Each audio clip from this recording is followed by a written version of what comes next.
Hey guys, welcome back to the channel. This is story about what if Naruto X Kaneko Part 1. Before I start, please do support for more amazing content and comments for Part 2.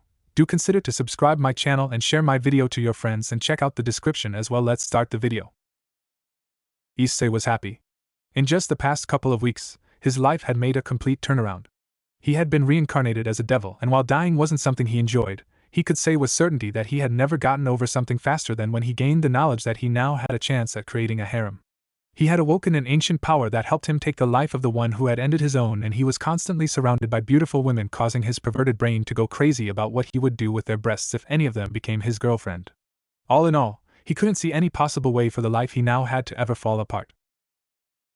That is until Ko Academy had a sudden transfer student. It started with just rumors.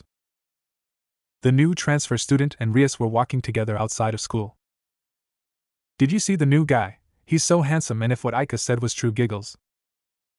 The new guy was in the student council's office for like an hour or something. I wonder if he and the president know each other.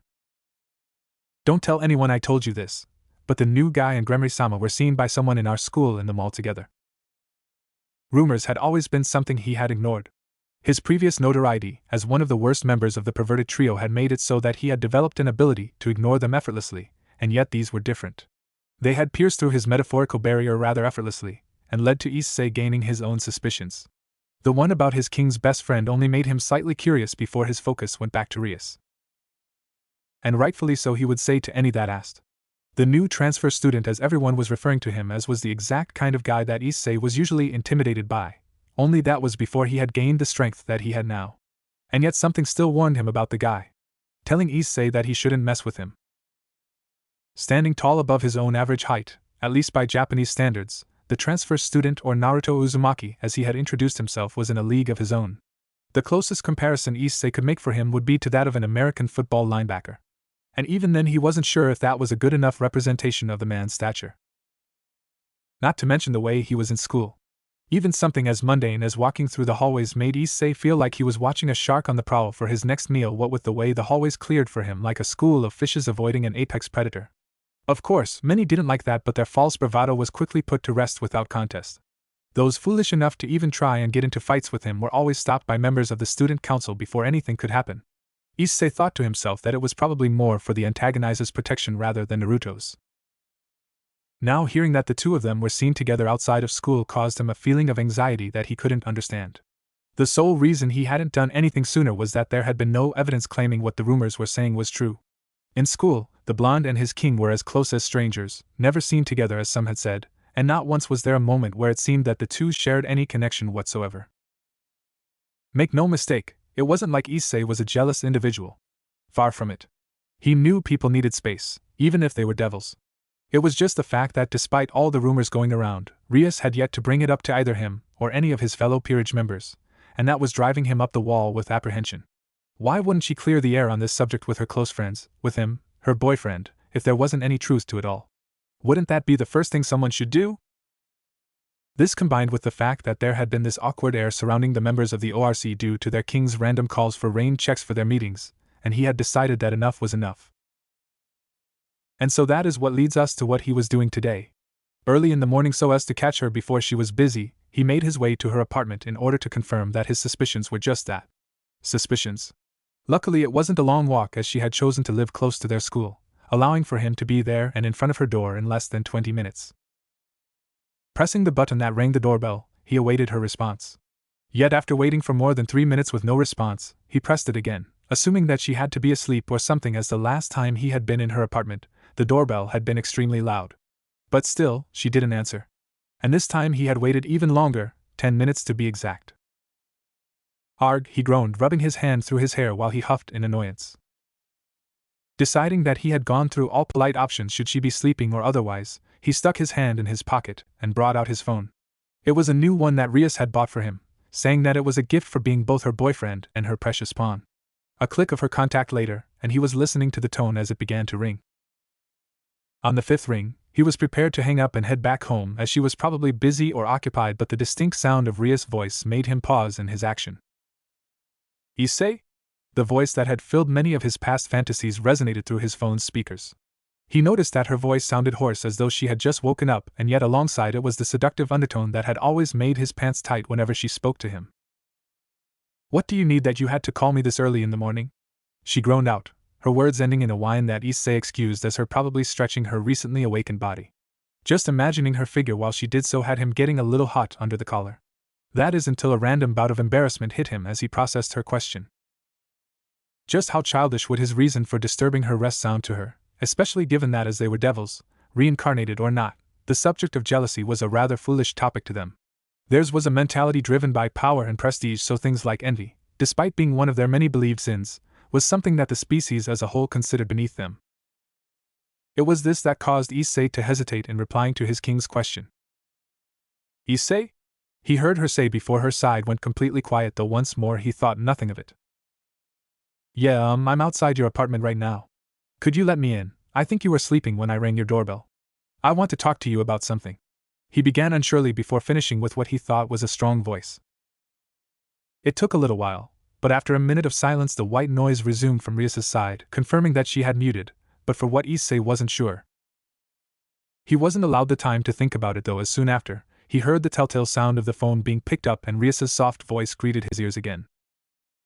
"Sorry for that, Issei," the redhead Gremry princess spoke, her voice breathy as though she had just done a 100-meter dash. He thought to question her on it, but what she said next quashed that impulse. "I'm not home right now. I'm at Sona's and had to run to the kitchen to turn off the stove. What did you want to talk about?" That explains why she wouldn't have answered even with how loud the doorbell is. Sighing at not being able to see her, Issei responded.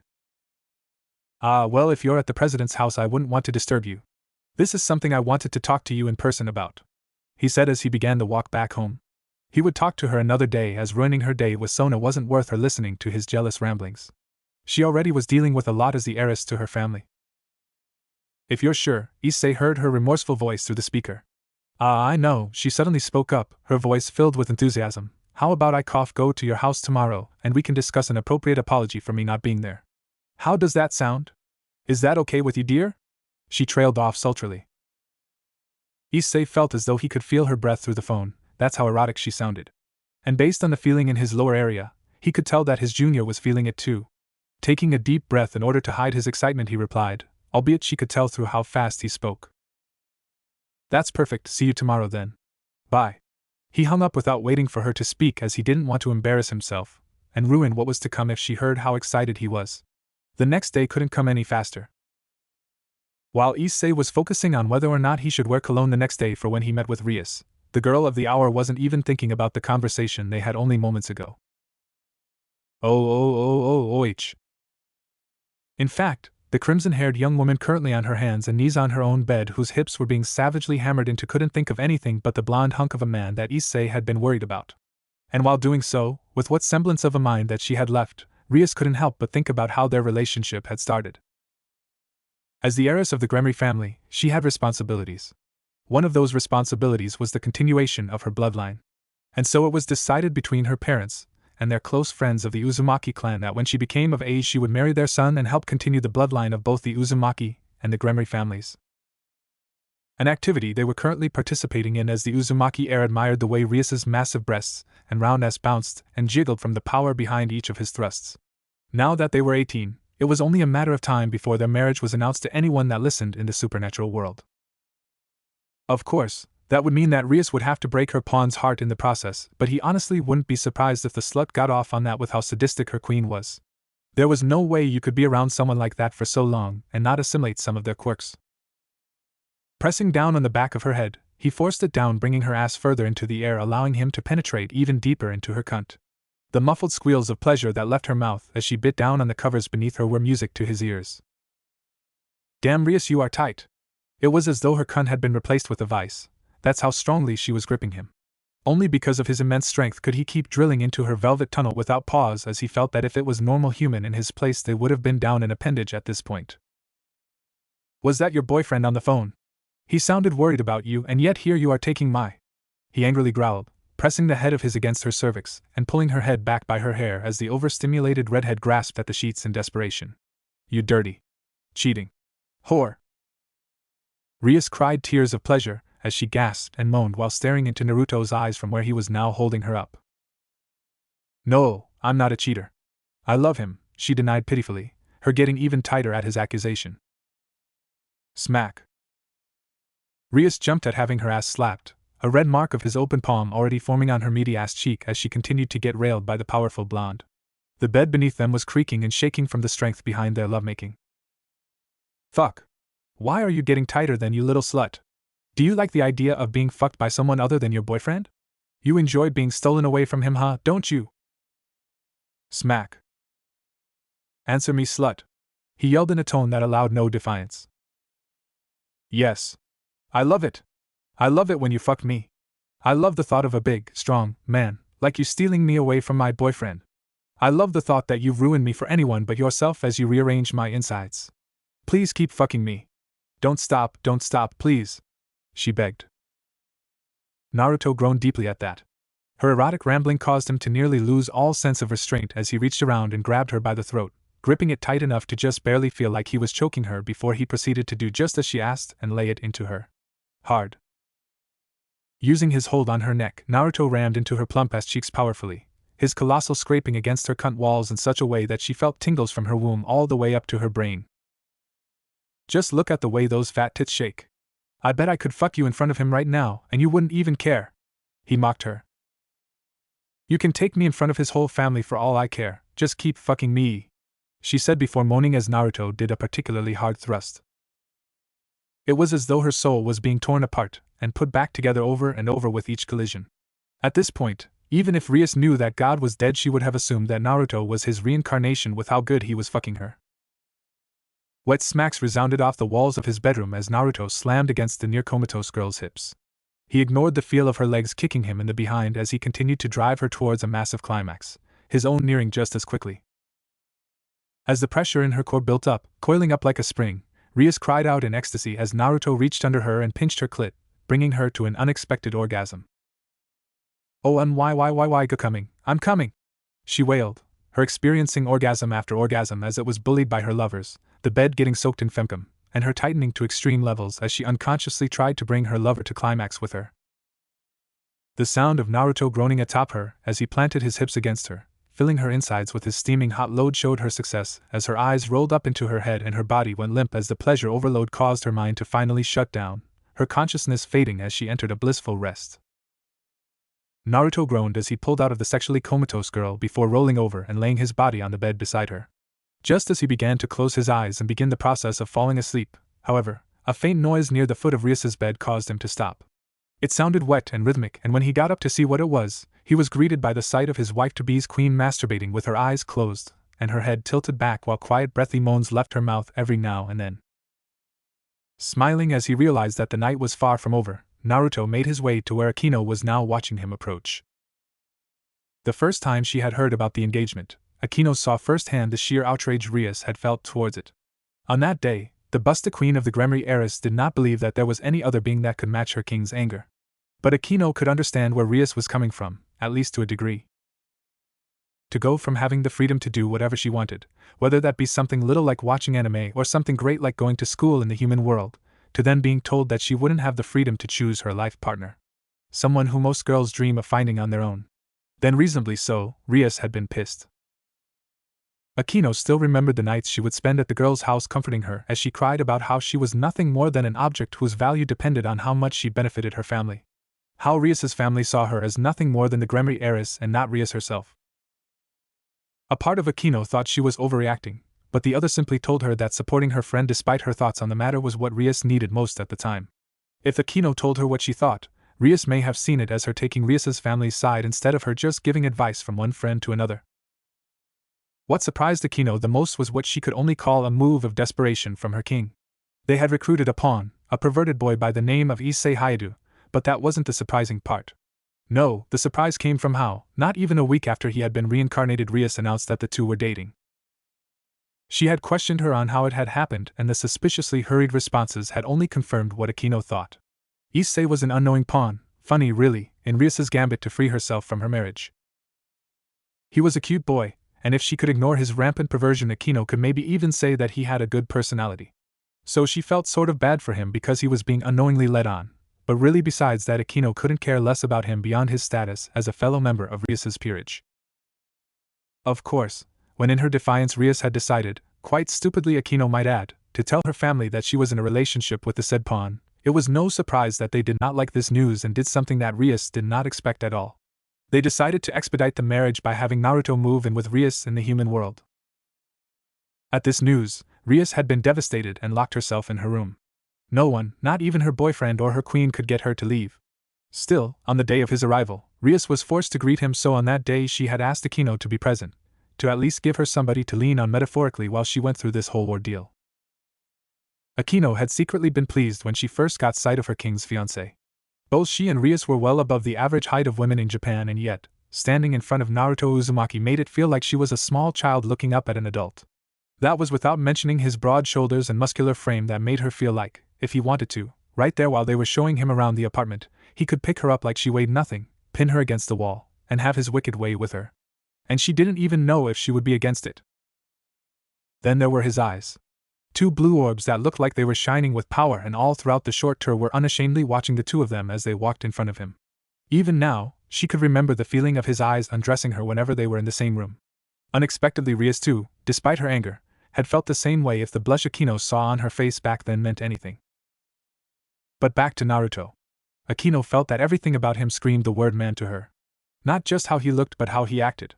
And if she was being honest, he checked off every box in her criteria for what she wanted in a romantic partner. The only reason she hadn't done anything to act on that was that she both respected the fact that he was engaged to her best friend, and she was too busy supporting Rias in her stressful time.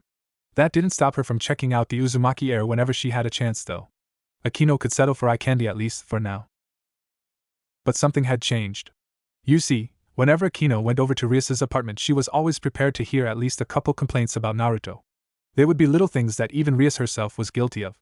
Sleeping in on the weekends got Naruto called lazy. If he ate an extra portion of food, he was immediately a glutton. However, the most common complaint from Rias was that he was a pervert with how he would watch her like a predator watches his prey. That was probably the only one out of all the other unnamed complaints that Akino couldn't refute.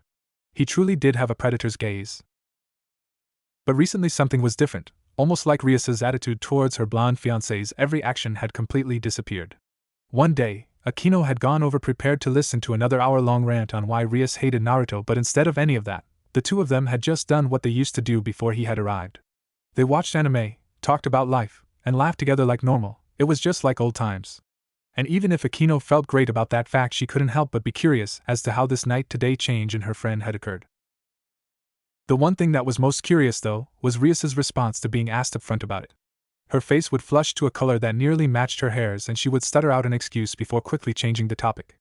And while to Rias it may have seemed like she was being stealthy about it, Akino could see the times when the redhead would shyly glance at Naruto whenever he was in the same room as them before looking away with a slight blush on her face. Now Akino wasn't stupid. All of these things added up to a pretty clear picture of what was going on. The only thing was that she had no evidence to support her ideas. That is, until recently. Visiting Rias's apartment as she always did whenever they didn't have classes for the day, Akino decided to walk and enjoy the feeling of the outside air during her commute rather than use her magic and teleport like she always did.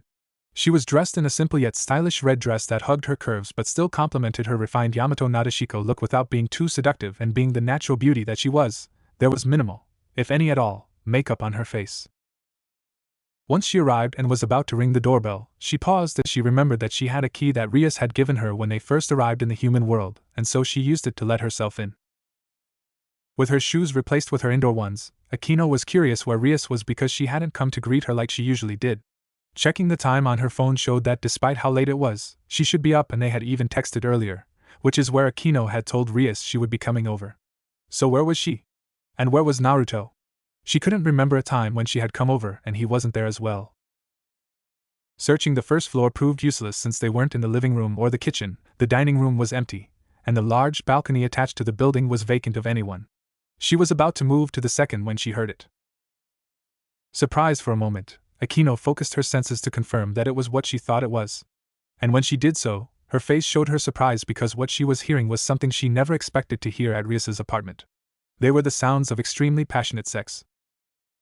Feminine moans and groans that she felt were better described as that of a beast resounded throughout the large apartment's second floor. They echoed through the halls and made it difficult for Akino to find their source, but when she did, the young woman idly noted that the sounds were coming from behind Rias's door. Luckily, Depending on who was asked, there was a slight crack in the door where she could look through. A blush of excitement and mild lust painted Akino's cheeks as the sounds came through with much more clarity now that she was right against their source. While she couldn't see what was happening because she hadn't yet looked through, she could still imagine what the sight of the two of them looked like as they engaged in hard, passionate fucking from the sounds of their pleasure-filled moans and groans. Akino then took a deep breath and decided to just get it over with. Peeking through the small crack in the door, she covered her mouth to silence her gasp at the intoxicating sight beyond it. While she had expected it, watching her friend live in the act was much more stimulating than she originally had thought it would be. And given the fact that she and Naruto were drenched in sweat, they must have been at it for quite a bit before she found them. She already felt her lace panties becoming damp at the sight, and knew that soon enough they would be soaked through completely with her arousal. And who could blame her? The sight of Rias being plowed from behind, while her face was completely flushed with arousal, was far too erotic for anyone to not be at least slightly turned on from it. The way the Rias's buxom figure would bounce and shake enticingly as each collision of the two's hips jostled her forward. The way muscular blonde would growl out commands and Rias would hurriedly comply. The way that she would shove her face into the covers and bite down on them in hopes that it would muffle her moans, only for one of Naruto's burly arms to use her hair like a horse's reins to pull her back up, forcing her cries of pleasure to resound out against the bedroom's walls while he yelled obscenities at her. Akino flinched when the large blonde slapped Rias on each of her round-ass cheeks, one after the other, watching as their already red color from all the abuse they've taken turn an even deeper shade and unconsciously rubbing her own, but while imagining what it must be like to be in Rias's place only to shiver lightly from the sudden jolt of pleasure she got from her lower lips at the image. Would he take her the same way he was taking Rias, like an animal in the wild mounting its mate? Would he even be able to handle her the same way he did Rias? Of course he would. Even though Akino prided herself on being much more shapely than her king with her larger assets out of the two, she'd seen firsthand how massive he was, both in stature and below the belt, how rugged his hands were, probably from all the fights and training he's done in his life. Just thinking about how his callous palms would feel as they dug into her hips, holding her smaller form still beneath him while he fucked her into a stuttering and shaking mess, caused her now dripping arousal to flow down the inside of her thigh like a small stream. Akino watched and listened as Naruto made her king say things she would never expect her to. It tingled the sadistic part of her brain, witnessing the moment he got Rias to completely stop caring about her newly reincarnated pawn and boyfriend and beg him to just keep fucking her, and it also pleased the masochist part of it as she watched him continue to lay abuse into Rias's already worn body. The two had already been fucking with an intensity that had Akino quite worried for the well-being of the Gremry heiress, yet as she saw Naruto grit his teeth and suck in air while increasing the ferocity of his pillaging of Rias's insides, she knew that the hardest had yet to come for the near-comatose redhead. Luckily for her king, as the combined liquids of Naruto's precum and Rias's juice flew from their connection and the blonde's hips began to look like a blur as they bashed against Rias's derriere, the sound of Rias screaming in orgasm followed by Naruto's deep groan as he audibly cream-pied the Gremry clan's heiress without a care in the world for the consequences, filling her body with his thick and steamy load, reverberated out in the spacious bedroom before all that Akino could hear was the sound of their heavy, exhausted breathing along with her own racing heart thundering in her chest and equally fast breathing. Watching as Rias fell into unconsciousness while Naruto slid his now semi-hard out of her cum-dripping snatch and fell off to the side of her, Akino realized with minor trepidation that sometime while she watched Naruto and Rias in their lovemaking, she had automatically moved to the foot of Rias's bed to get a closer look. Add into that she was on the verge of orgasming as well since she'd been idly playing with herself while she watched the lewd sight, and Akino knew that she'd messed up. Akino cursed mentally as she moaned involuntarily, but some part of her was excited when it caught Naruto's attention. She continued to touch herself while under his careful watch, speeding up as her pleasure began to reach its peak, but just before she fell over the edge, Naruto raised his palm off the bed and into the air. Momentary confusion filled Akino's being for a moment before the hairs on her body stood on end when she realized that she had understood what he wanted and stopped herself pleasuring without even realizing. Naruto was now laying down, his arms propped up underneath him, while he looked down at Akino with a grin on his face at her reaction. She was his, she just didn't know it yet. Naruto wasn't oblivious to all those looks she would give him. The ones that he could tell meant something much more salacious than just curiosity. Now, while he hadn't expected their relationship to go beyond that of acquaintances, at least until much later, the Uzumaki heir couldn't find it in himself to complain now that the chance had presented itself. "Well, don't tell me you don't know what to do next," Naruto said while motioning to his now fully engorged. Naruto laughed when he saw Akino's face light up before she excitedly began to climb on the bed up to where he lay beside her king. Grasping at his member, Akino paused as he groaned above from the sensitivity that came from the marathon of sex he had just indulged in with Rias. After she realized it wasn't because she had done something wrong, she marveled at its size while moving it this way and that. Akino felt pride enter her mind as she saw how swollen Naruto's was, and her bare pantyless crotch area began to feel even more sticky than it already did. Ugh, Naruto groaned once more from above her when she began to stroke his. Her movements, while unrefined and to Akino's embarrassment, basically telling of her status as a virgin, were enough to get the blonde Uzumaki going. She had once heard from some of the boys at her school that because of her promiscuous personality, they thought Akino was easy. They believed that she was a slut, and if you just talked her up for a bit, maybe add in a cheap date or something, that she would give it up for them. What they didn't know is that Akino was rather the complete opposite of that. She hadn't even kissed a boy yet, let alone have sex with one. Despite that, as she found herself kissing and licking at Naruto's immense length, smearing it with her expensive lipstick and tasting the residual flavor of Rias and his copulation, Akino couldn't help but wonder if some part of what they had said about her was true. But like a deity answering his followers' prayers, Naruto placed his palm atop her head, helping her understand it wasn't that what those children said was true. No, the only one who Akino would ever act like the debased slut that she was acting like now for was Naruto Uzumaki. No other man could ever stack up to him even if they tried their hardest. A stray thought entered her mind as she began to slow down her movements to concentrate. Could the reason for her powerful attraction, the reason in which Rias fell for his charms as well, be something to do with his Uzumaki heritage? But before Akino could fully delve her mind on this idea, Naruto's palm that was still on the back of her head urged her to continue her ministrations, and just like that her idea and her worries were forgotten in the face of his massive. What she didn't know was that she was closer to the truth than she thought. The only thing wrong was that it was solely because of Naruto's heritage. His blood did help some, but it was mostly all him. It's common knowledge that supernatural beings are attracted to those with power.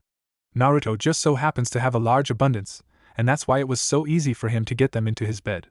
At only the age of 18, he had already been declared as one of, if not, the strongest of his clan ever since he had defeated his mother in single combat, whose power was of ultimate class.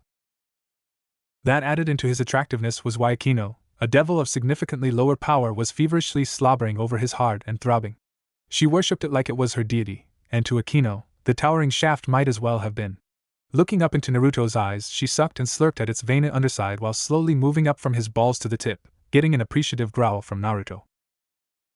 Moving back down to his balls, Akino admired their size that was comparable to oranges and inhaled his intoxicating manly musk that made her feel lightheaded. Licking one at a time, she slathered them in her saliva before sucking the left one into her mouth first and playing with it for a bit, and then doing the same with the right, causing deep shudders to run throughout Naruto's body. Once she was satisfied that she had done enough, Akino released his balls with one last obscene slurp, then moved up from his crotch to start peppering kisses on his perfectly defined abs. Raising one of her hands, she looked Naruto in the eyes and spat in her palm, using it to sloppily stroke his. "Do you like that, Naruto-sama?" Akino moaned out breathily while maintaining eye contact. Using her free hand, she reached under his and began to fondle his balls once more. "I hope you saved some for me and these big boys," she said, and leaned down and laid chaste kisses on the side of his. Naruto groaned. "Ah, don't worry, I'll always have plenty for you sluts to enjoy, now get back to it." Giggling into his crotch while she nuzzled against the base of his, Akino straightened up and gave him a mock salute. "Sir, yes sir, I can't wait to taste you." Her eyes widened as she felt him use the grip he had once more gained on the back of her head to force Akino down onto his, apparently done with waiting on her. Glurk!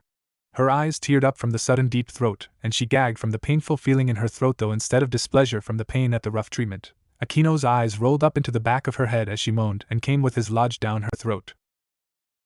"Fuck!" Naruto grunted from the feeling of her throat constricting around his and then chuckled at the fact she had come from that. He knew based on how she acted that Akino was a natural submissive, at least for him, but to learn that she was also a masochist due to the way she came from the pain was a nice bonus. Groaning again, he let go of her hair, put his arms behind his head, and spoke, his voice deep and raspy from arousal. "That's good, make sure you get all of it." She had been released and still, she kept forcing herself all the way to the base every time she went down his. Sinful wet noises filled the room as she sucked, slurped, and gagged herself on Naruto's. Moaning as she stayed pressed against his crotch, Akino stuck her tongue out and slurped at his balls that were now messy with a mixture of saliva and pre-cum. Akino couldn't remember a time where she had ever been this aroused. Her were hard as diamonds and pleasant sensations were coming from them as they rubbed against the bed sheets. Her, neglected for the that she was currently worshipping, was flowing with juices like a waterfall, and her mind felt like it was constantly on cloud 9, floating above even the angels of heaven's domain. Though that could just be the oxygen deprivation. Gluck, gluck, gluck. Tears coated in mascara ran down the sides of Akino's now red face while she furiously bobbed her head up and down Naruto's shaft. A chain of miniature orgasms ran through her body as the sensations she was feeling compounded on one another, causing her bursts of extreme pleasure, but never reaching the apex of her release.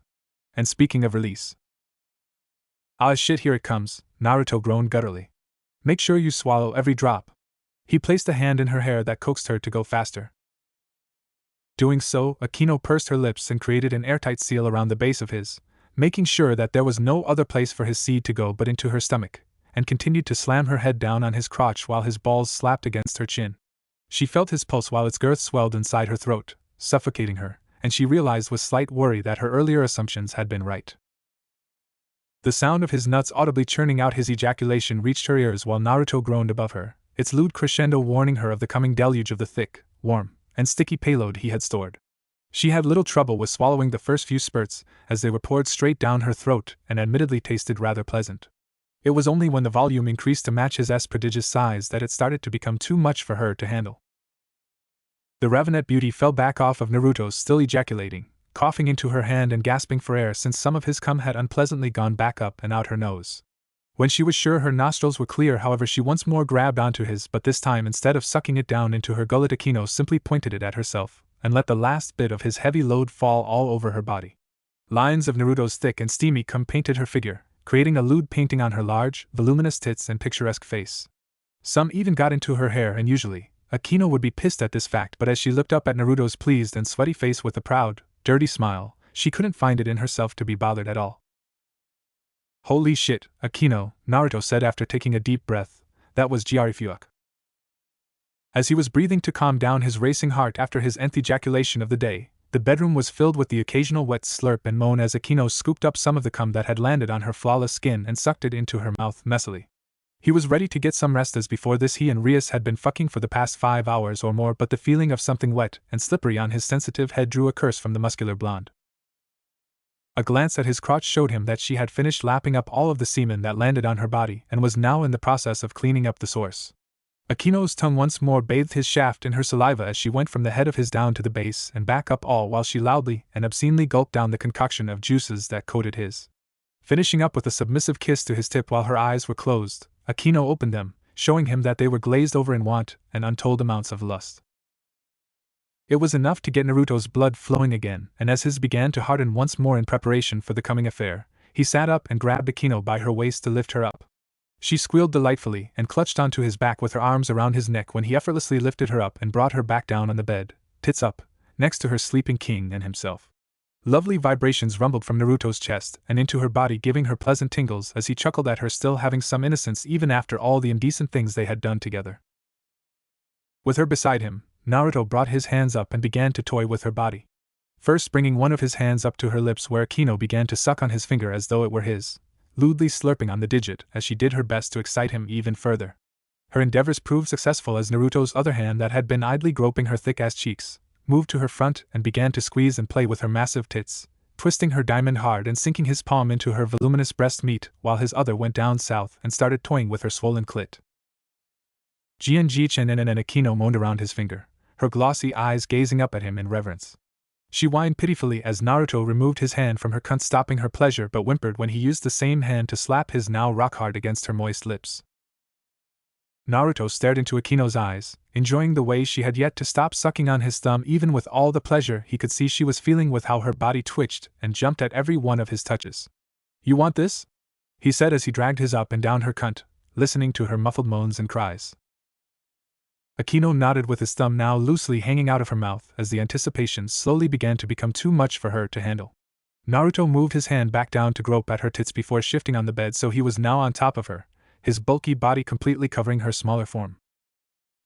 "You want this, big baby?" Naruto whispered from above her before she looked up at his face and saw him smiling savagely, sending pleasurable shivers down her spine.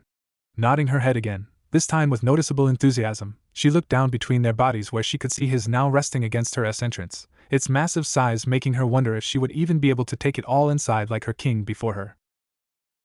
Before she could voice her worries, however, Naruto leaned forward even further and thrust mercilessly into Akino's sodden cunt, claiming her virginity for himself and groaning at the tight feeling of her velvet walls gripping and quivering against his rock hard. "Ugh, fuck!" Akino yelled out, her eyes rolling into the back of her head as she felt her walls stretch out to accommodate Naruto's immense girth. Her head felt spacey, and Akino wouldn't be surprised if she ended up slightly dehydrated after this, as her body was racked with one continuous orgasm after the next, drenching Rias's bed and Naruto's crotch in her juice. The Ravenet Queen thanked her previous self for breaking her hymen while masturbating with a rather large toy, because she knew from the full-body shivering way his stretched her out, and the slight bulge she could see in her stomach, that it would have been unpleasant otherwise. Her mouth opened in a silent scream as Naruto gave her no reprieve, already thrusting and grinding his into her aching cunt, her snug walls refusing to let go of his, eagerly sucking him back in whenever he brought his hips back. "Oh, why sat on, just like that? Fuck, please don't stop. Keep fucking me. Please, please, please," she sobbed, her legs locking around his back and hips while her arms went around his neck and pressed herself completely against his, her ample breasts flattening against his chest. Now, with his face close to her own, she began to lewdly lick and suck at his neck, trying her best to leave a hickey on his tough skin with loud and wet smacks. "Fuck. Who knew you and Rias would both be such sluts for my..." He gave a harsh thrust at that. The feeling of her sucking on his neck up top along with her tight and hot sucking on his down below invigorated the blonde. This girl was even wilder than Rias had been, and they'd only just started. The thought excited him. Groping and slapping the still blissfully sleeping girl's ass beside them, Naruto laughed as Rias moaned in her sleep and even started to wiggle her behind unconsciously. "Man, but I feel bad for poor Issei. He seems like a good guy, once you get past all the other stuff." Naruto reached back and unwrapped her legs from around him, while her arms fell away from his neck when he began to straighten up, much to her confusion. "I mean, it must suck, you know," he said as he began to fold Akino's legs back till they were next to her head, forcing her to hold them in this compromising position. The Busta Queen's eyes widened when she realized what he was about to do, from having seen it in videos she had watched. Being surrounded by so many beauties and yet he's still a virgin. It's like you guys wanted him to get cucked or something. I understand Rias, she's mine even if he didn't know that, but what about you or any of those other sluts in her peerage? He asked her even as he climbed atop her, placing his large, powerful arms beside her head and leaning over her once more, this time with a sinister grin on his face and grinding his deep right where he knew she liked it. "Nnnnjichen no. Issei's like a little brother to me. Ooh, fuck, and Rias would never do that to him," she wailed, mentally preparing herself for the coming onslaught. Her earlier realization had come too late, and she could do nothing but hope her mind would remain intact after the blonde stud was done with her. "Like a little brother? Damn, he's really going to cry now," Naruto laughed. "But don't worry, after this, I doubt you'll even be able to remember his name, let alone worry about how he feels." With that said, Naruto drew back his hips until only the bulbous head of his was left inside of Akino's hot and steamy walls. Then, with an almost animalistic roar, he slammed forward, burying every inch of his thick, hard, and throbbing man meat deep into the shuddering Ravenet's tight and hot tunnel in a perverted mating press. Akino's eyes rolled into the back of her head as she was made victim to Naruto's merciless pounding, the position she was in giving the blonde free access to pile drive into her. Jamming his in and out of her savagely, he listened as their connection made lewd, wet slurps and sucks as her previously virgin cunt desperately clung to his member. Faster and faster, Naruto fucked her sinful body into Rias's bed, her fat cow tits bouncing and hitting the bottom of her chin over and over as she screamed when she was hit with one toe-curling orgasm after the other. Still, the hulking blonde showed no mercy, his hips still blurring and his heavy bitch breaker still pummeling against Akino's insides even as she gasped for breath, his orange-sized scrotum beating against her puckered as felt the beginnings of his own release.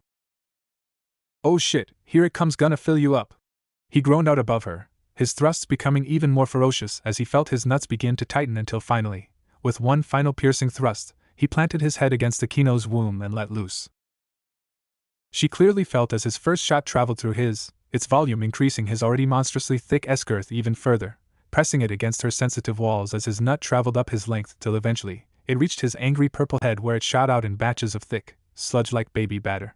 Salvo after salvo, Naruto made do on what he said and filled her up, each scorching hot load drawing satisfied coos and moans out of the now, equally as her king had been, near comatose girl. "Fuck.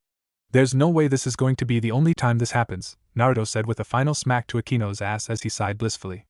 Slowly extracting himself from her still gripping cunny, they moaned in unison on their sensitive genitalia being further stimulated from the feeling. While he was sure that if wanted, Naruto could probably go again. Akino had just had her first time, and if she was anything like Rias was, then she probably would need a break after. Speaking of which, he could use one too since, after a short glance at the clock, he saw that he had actually just partaken in a 7-hour sex marathon without even a single thing to eat or drink. As they say, time flies.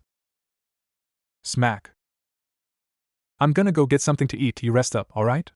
Laying a single smack on the exhausted Ravenette's thigh, gaining a low moan, Naruto left the bedroom as he was and went to the kitchen to fetch himself something to eat. Akino took this time to look to her left where Rias was still sleeping. At least, she thought she was. He's my fiancé, you can't have him. Came the sleepy voice of her king, and before Akino could respond, light snores were once more the only sounds Rias was releasing.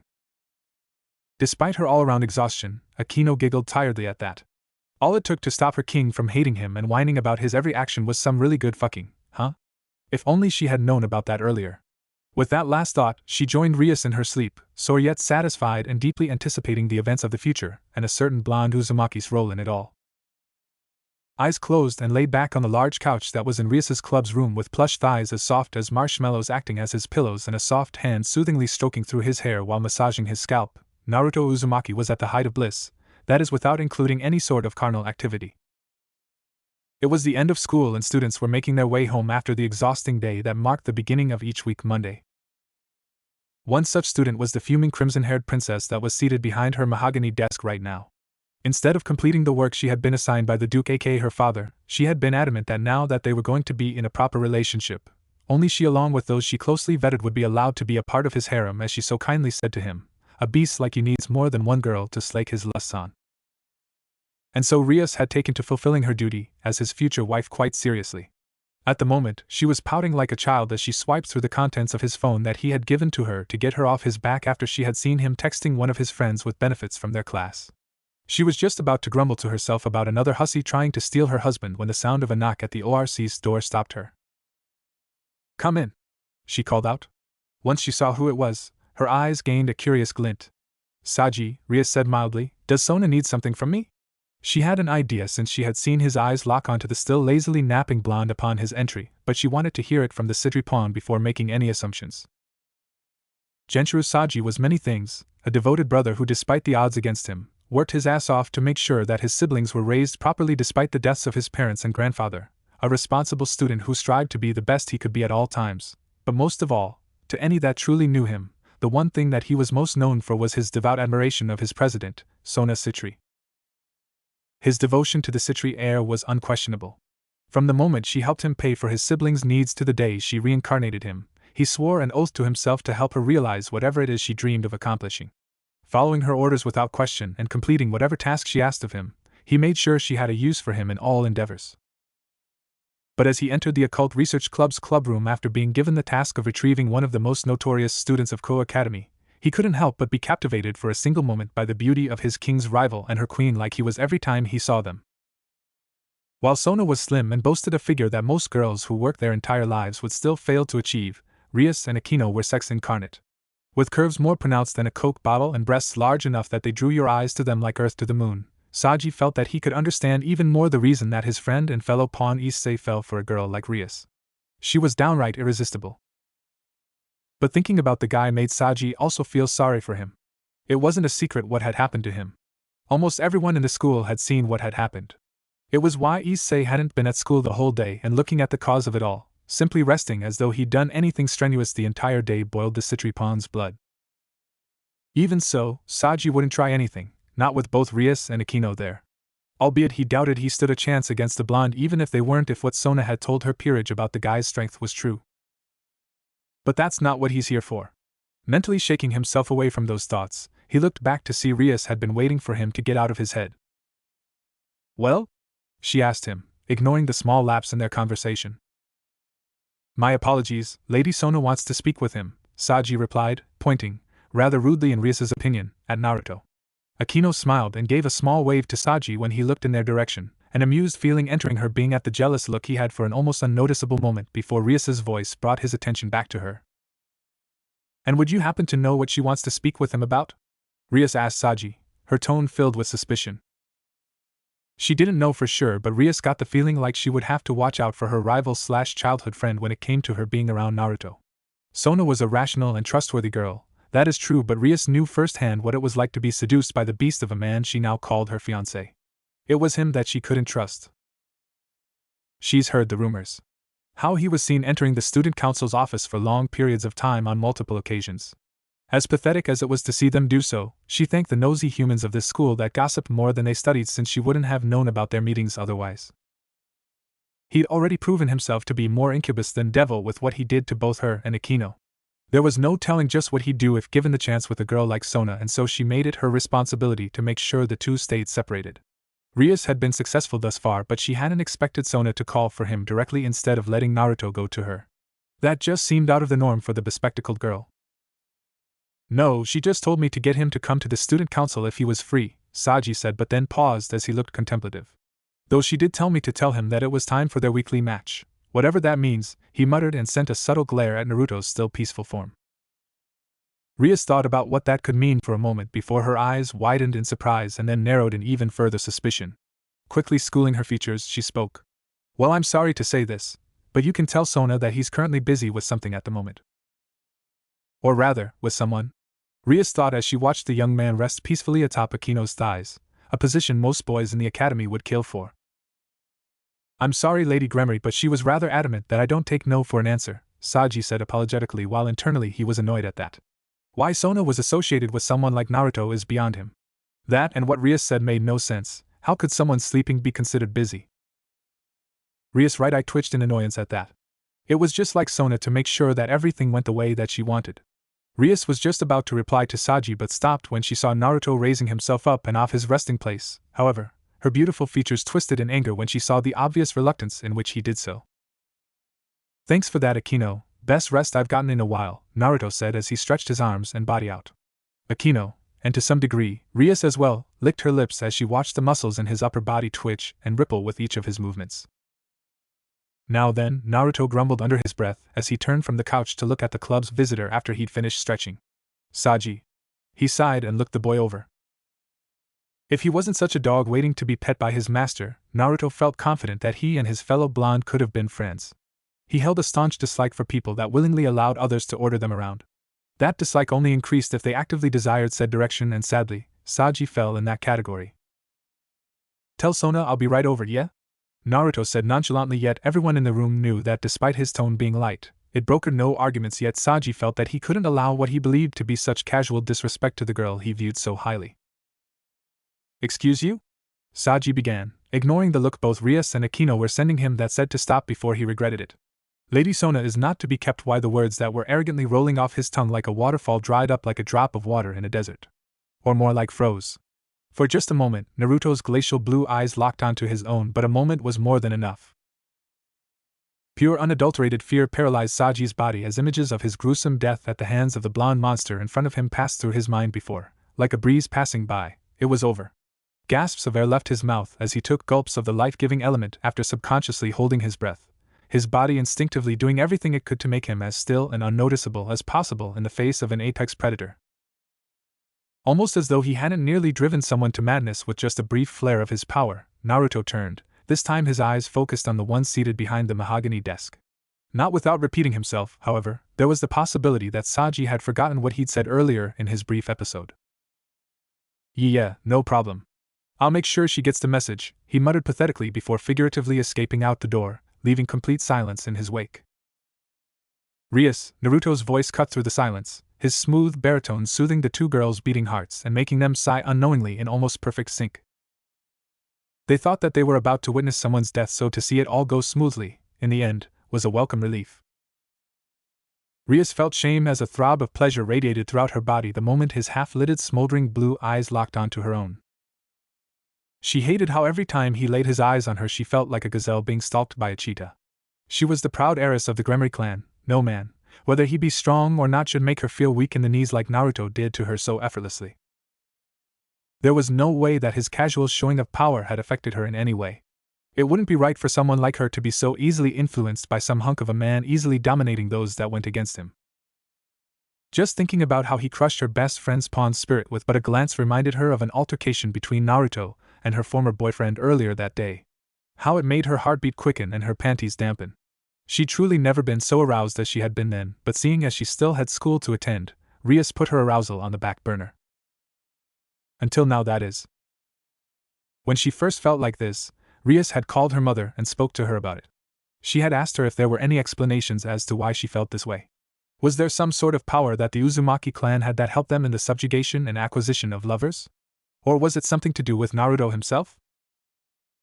There had to be an explanation that her mother, whose experience in life was nearly 50 times greater than Rias's own, could give her. What she wasn't prepared for was for the reason for her weak knees, her sudden arousal at just the presence of the blonde Uzumaki to be something completely different. The things her mom said to her that night caused her face to match the color of her hair, and would probably never leave the red-headed devil's memory until the end of time. Even then, Rias felt it was a fair bet that she would still remember all of it in the afterlife. The sound of a throat clearing brought her out of her thoughts. Minorly confused, Rias' eyes widened when she realized Naruto was still waiting on her response after he called her name. Sorry. Do you need something? Rias cursed herself internally at her stutter. How would she make him see her as a woman who could stand by his side if she acted like a meek little girl every time he talked to her? Yeah, I'm gonna need my phone back. But I'm not done with. Rias began to argue but trailed off when Naruto raised his palm up to her, then flipped it, and motioned for her to give him what he'd asked for. Mouth agape at the way he was casually ordering her around, Rias was about to yell at Naruto and tell him just what she thought of his constant disrespect when she realized that she was already standing in front of him, while her traitorous body handed his phone over to him. Thank you? He gave her a small smile and caressed the top of her head, which the redhead would never admit to anyone nearly made her swoon, and turned to walk out the door, leaving two speechless girls, one at her own actions and the second at the other's. When Naruto entered the student council's base of operations, he'd wondered for a moment if maybe he should have entered through the door like a regular student. It was only for a moment though, as he shrugged while taking in the sight of Sona's peerage members' expressions as they ranged from disbelief, anger, and even lust from some of what he knew were her newer members. Although Naruto couldn't say he was surprised. Even he would be angered if someone entered the ORC without any warning or knock. What he was surprised about, however, was the fact that they were preparing their magics, probably in case the blonde was there for anything nefarious. The members of Sona's peerage believed they were ready to defend their king from whatever the blonde could dish out, which confused him. Had she not told them who he was? When Naruto saw them tensing their muscles when they saw Sona stand up from behind her desk, he wasn't surprised when instead of a command to attack, she gave them the complete opposite. Everyone, stand down! Sona's voice resounded throughout the room. Confusion filled her peerage's faces, and there were some who were prepared to argue, but none were more daring than her pawn. President, I have no idea why you would send me to bring this savage here, and I apologize for speaking out, but there's no way you'd associate with someone like him. He yelled in what he believed to be her defense. What he somehow didn't see that Naruto did was the slight narrowing of Sona's violet eyes behind her glasses and the way in which she clenched her fists in order to keep her stoic facade from failing and uncovering the hidden anger beneath. And might I ask just who it is that has made that decision for me? It can't have been you, correct? There's no way you would try and decide who it was that I could associate with, correct? When she received no reply from her quailed pawn, she exhaled to calm herself and smoothed her skirt against her smooth legs. Now then, I need to speak with Lord Uzumaki in private, so I would ask that you all turn in for the day. I'll see you all tomorrow. Naruto watched as, while reluctant, Sona's peerage members each left because they trusted in their king's judgment. Not without her queen whispering words of warning, without even trying to hide that they were aimed at him if the looks she was giving him meant anything. It also didn't stop some of them from glaring at him as they did so. Their attempts to intimidate him amused him, but Naruto wouldn't let it show as he knew it would only cause more problems. One of them, however, decided he wasn't content with just glaring. You can't be serious, President, you've heard the rumors. He can't be trusted to be alone with you. Saji. Sona glared at the boy, effectively shutting him up. Why yes, President? He looked at her, hopeful that somehow she would see what he was saying made sense. Get out. And he was shut down almost immediately. Yes, President, Saji obeyed, but not without sending one last scathing glance at Naruto. It may have had an effect on the blonde if he was somewhere near his level, but to the overpowered Uzumaki, Saji's glare had the same effect as a puppy's growl. Completely ineffective and more of a nuisance than anything. Well, that was something, Naruto said after Saji left, the amusement in his tone obvious. When she turned her glare to him, he raised his hands up in mock surrender.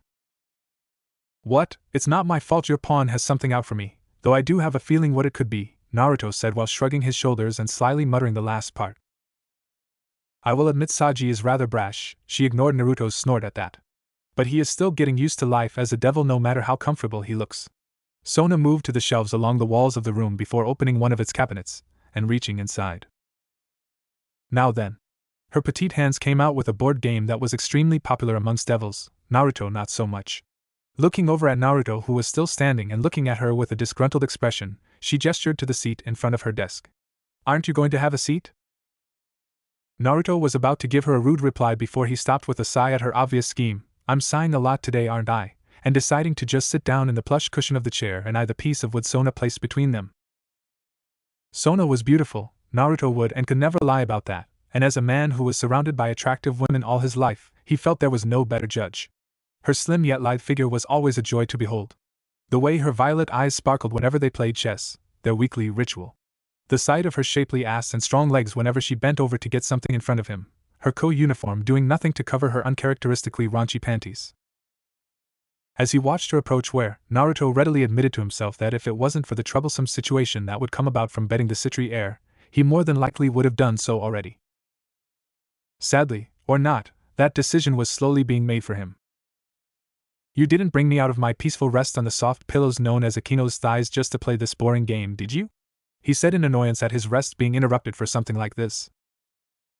And so what if I did? Sona asked him, ignoring how the mention of what he'd been doing with Rias Queen affected her. Standing so close to him that he could smell the faint scent of her perfume and hair conditioner, she continued. What would you do if you found out I did just that?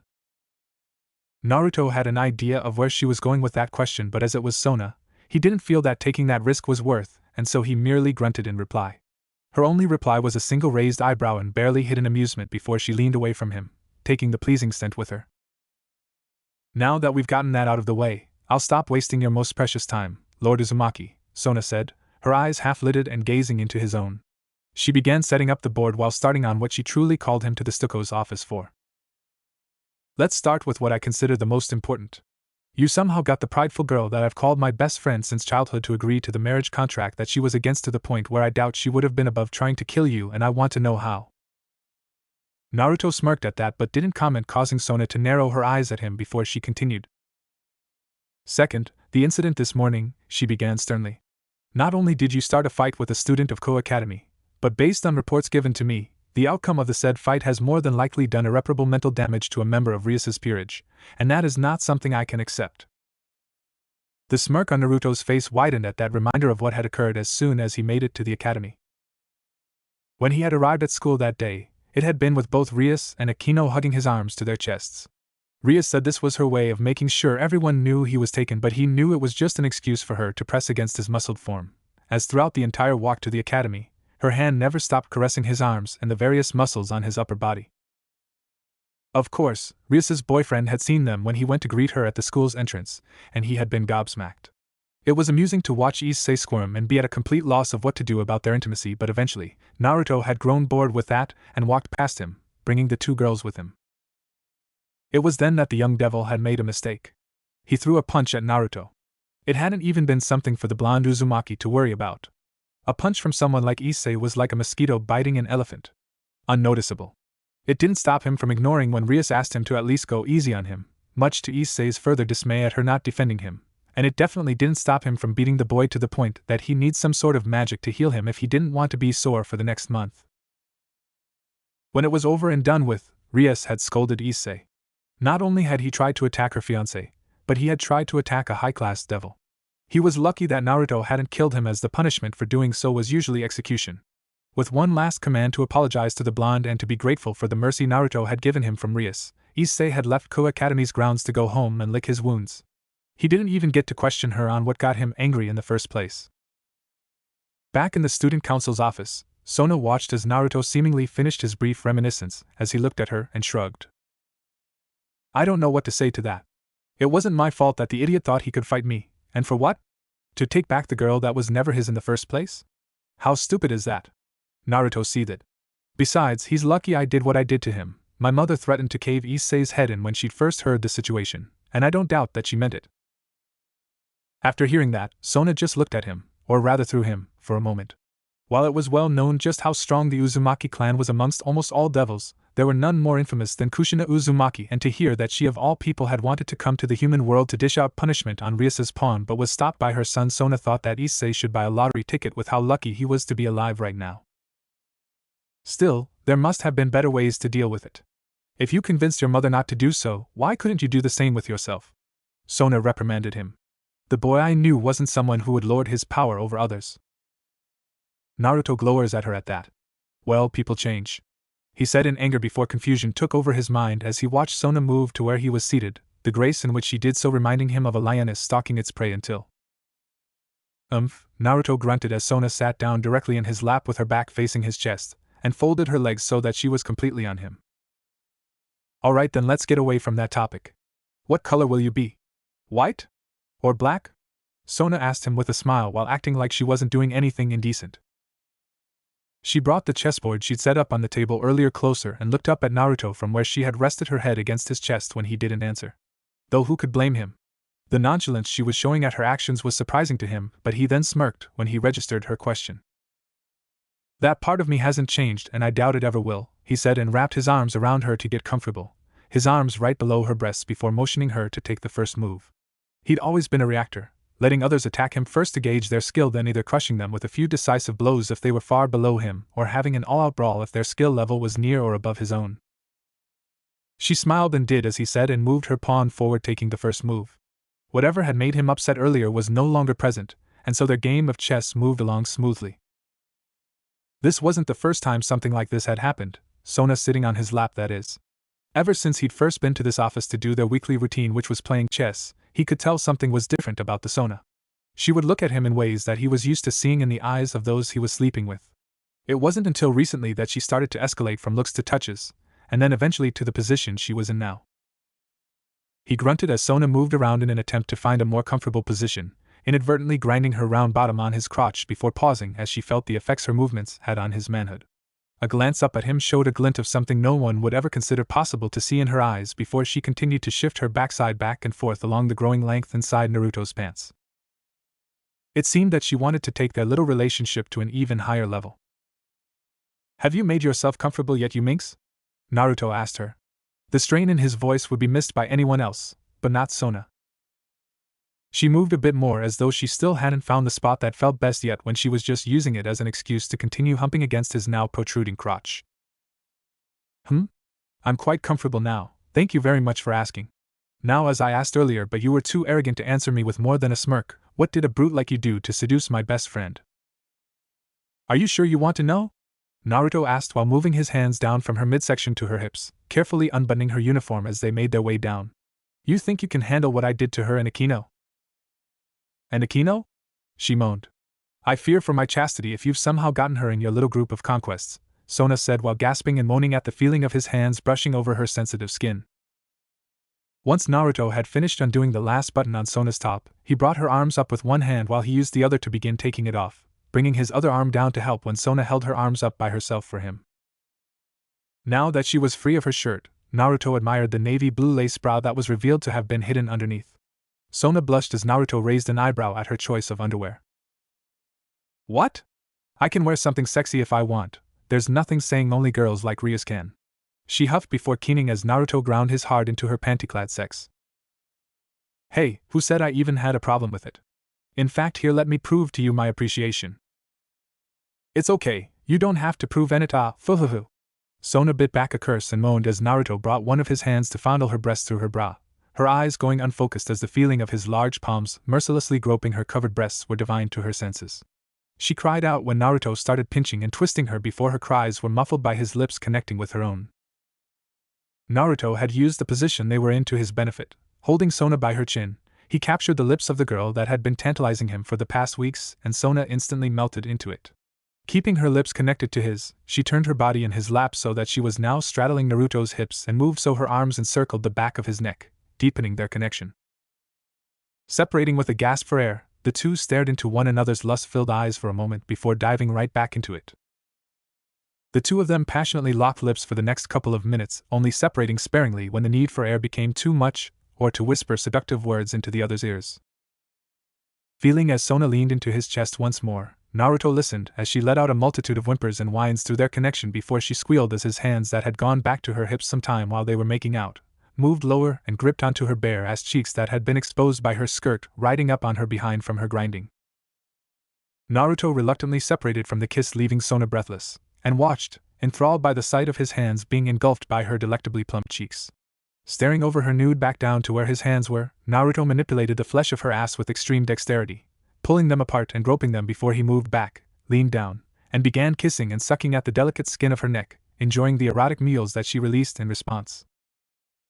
Going back to her lips as he couldn't resist their sweet flavor for long, Naruto sealed her mouth with his own, groaning as Sona quickly reciprocated his advances with burning hot desire.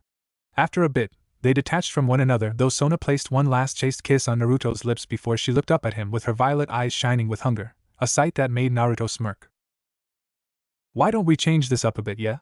he asked, though he was already in motion. Gripping her by her hips, Naruto lifted Sona in the air, laughing as she squeaked in surprise and clutched onto his arms, and put her down so that she was seated on top of her desk. Sona instantly claimed his lips once she was seated, the desk making it easier for her to reach as she gripped his locks in her hands to hold him in place. Naruto grinned as it seemed he wasn't the only one who was getting addicted to the taste of the other's lips. While her hands held him in place for her to have some semblance of control over their clash, Naruto's did not remain idle. Letting go of her hips, he removed her skirt and threw it over his shoulder, and if Sona minded the mess he was making with her clothes in the room, she was too busy focusing on eating his face to say so. She bit his lip lightly and groaned into his mouth as he started to lightly massage her downstairs lips with a single finger, her lithe body jolting and quivering with each sensation it brought to her hyperactive nervous system. "You like that, huh?" Naruto teased Sona and sped up his movements, his breathy voice brushing past her ear sending tingles down her spine. NNNGH was the only sound Sona could make to reply, the pleasure he was giving her causing her to grit her teeth so that she didn't scream. Sona's legs kicked and her toes curled while her chest rose and fell with each rapid breath that she took. Pushing her head into his neck, Naruto grunted as Sona bit down on his shoulder, and whimpered when she felt that she was on the verge of coming. Despite the slight pain he felt from her teeth biting into his skin, it was easily ignored in favor of pushing the squirming Citri heiress underneath him to orgasm. Doubling his speed and changing up the way he was moving his hand to also lightly tease her clit every now and then, Naruto felt accomplished when Sona's body forced her teeth off his shoulder to yell her completion. "Oh me fucking Satan NNGGHH, I'm coming!" Sona screamed while hugging her body close to Naruto's as though he was the only thing keeping her connected to the earth. And to some degree it was true. Sona had masturbated before. She'd used toys and other items to reach orgasm before, but nothing compared to what she was feeling at the moment.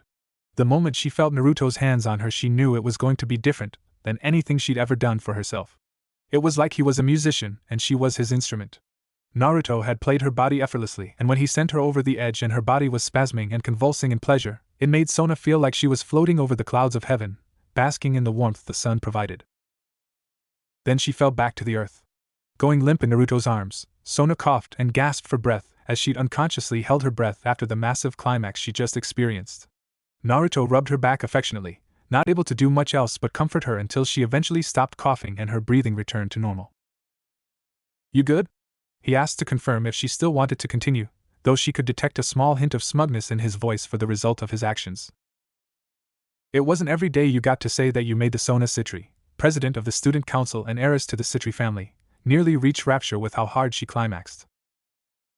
Weakly slapping his chest at that, Sona replied, "Yeah, just give me a moment to regain my bearings." After a bit, Sona moved her hand to the back of his head, bringing him closer till their foreheads were touching, and said something that drove Naruto wild. "I want you to fuck me on my desk. You think you can do that, big guy?" she said while caressing the massive bulge she saw in his pants with her small hands, ignoring the groans and growls Naruto released from the feeling. "Do you think a savage like you could do that for me? Pound my till I'm quivering in ecstasy and you're hot. Nasty. Load is dripping from my cunt all over my desk and the floor of the room where I do all my business?" Sona knew she was acting completely out of character with how she was talking. Not only were the things she was saying were out of the norm, but her actions completely contradicted everything that she had built her reputation upon. Instead of control and discipline, being in the presence of Uzumaki Naruto made her completely forget about all of that. So when he brought her to orgasm, she felt that something inside her had unlocked, or rather, snapped, letting whatever pent-up desires and emotions she had been holding back for the sake of her appearance with it. Sona would deal with the anomaly that came with being in contact with Naruto later. At the moment she desired the blonde man's, and Sona would have it no matter how embarrassing she found her current lack of poise was. It seemed Naruto had the same idea because Sona yelped when he reached down to her sodden panties and tore them clean off her hips with a snarl, exposing her moist to the cool air of the student council's office. And Naruto! She moaned as he brought one hand to finger her while he used the other to take off his pants. Sona bit her lip, a thrill of excitement filling her being as she watched Naruto undress. First taking off his top, he had to momentarily stop pleasuring her, that was soaked on the bottom in what she believed to be her orgasmic juices, exposing his sculpted upper body and defined abs for her viewing pleasure. His pants followed as Naruto undid their fastening and let them drop down before carelessly kicking them away. The citry heiress' anticipation and arousal only grew further when she saw him grip his boxers and go to pull them down, slowly freeing the tree trunk of hard meat she'd seen contained inside of them and had been secretly lusting for since the moment Naruto entered the room. Shit, fuck this. Sona was startled out of her lust-fueled admiration of Naruto's Adonis-like body when she heard more than saw him do away with his boxers in much of the same way he'd done with her panties when he couldn't take them off as fast as he wanted with only access to one hand. Naruto tossed the ripped fabric behind him and Sona wouldn't say it out loud, but it stroked her pride to know that a man like him wanted her so badly that he'd grown impatient with something as simple as taking his and her clothing off. A sinister part of Sona's mind couldn't wait to tell Rias all about their encounter. The sight of Naruto's body in all its nakedness along with the feeling of his pointer finger, now joined by his middle as well, still skillfully toying and scraping against her walls nearly drove her to another orgasm. Apparently, Naruto noticed as well since he stopped the exact millisecond before Sona fell over the height of pleasure getting a keening whine from the girl. Don't worry, you'll get to come. Just not by my fingers. No, that right belongs to this guy. Naruto stated with obvious intent, slapping his against her stomach and right above her soaking arousal. Sona's violet eyes were locked onto his that was resting against her taut belly in stunned silence. She was slightly intimidated by its size when she saw that its length ran up from her crotch to a bit past her navel. Even but a part of her found the sight extremely arousing. You see how deep my will reach in your? He asked while slowly thrusting his up and down against her midriff, smearing her abdomen with his precum before bringing it down to tease her now less sensitive lower lips. Sona listlessly bobbed her head up and down in response, barely registering that Naruto was talking as her focus was completely taken by his that was now poking and prodding her opening. To Sona's embarrassment, she felt her cunt, without her conscious thought, grip, and cling to the little of Naruto's that he inserted and withdrew to tease her. Looking up at Naruto's hooded blue eyes that instantly locked with her own, Sona conveyed a message that words could not, getting a smirk from Naruto that if she were wearing panties, would cause her to need to replace them. Oh. They both groaned in unison when instead of withdrawing the next time Naruto inserted that little bit of his into her snug opening, the blonde continued burrowing his into her welcoming moist tunnel without stopping. Damn Sona, you're tight as fuck, Naruto grit his teeth at the insane grip Sona's had on his. She was way tighter than either Rias or Akino. It felt like he was inserting his into a vice with how her walls were clutching onto his member. Then he hit a barrier. Knowing what it was and how important it was to women and especially someone of Sona's stature, Naruto looked down and was greeted with two violet orbs looking back up at him. In a moment of clarity outside the haze of lust, he asked Sona how she felt about going forward. Are you sure you want to do this, Sona? Won't your family be upset? As though each of their minds was clearing up if only momentarily, Sona's face twisted in annoyance. Don't worry about my family, now so help me Satan, if you're not fucking me within the next 5 seconds I will make you regret it, Uzumaki. Mentally shrugging at Sona basically commanding him to fuck her, who'd be stupid enough to decline that, Naruto pulled back his hips till only the head of his remained inside of Sona's. When she began to shake her hips in a lewd dance to get him to re-enter her fully, Naruto slammed forward, bottoming out and spreading her tight velvet walls as he took her virginity in one fell swoop. Oh my Satan, Naruto, you're so big inside me! Sona yelled as she felt her spread around his, barely even registering the pain of losing her chastity over the pleasure she felt. Grabbing onto her legs, Naruto made sure Sona wouldn't fall off the edge of the desk before he started sawing into her.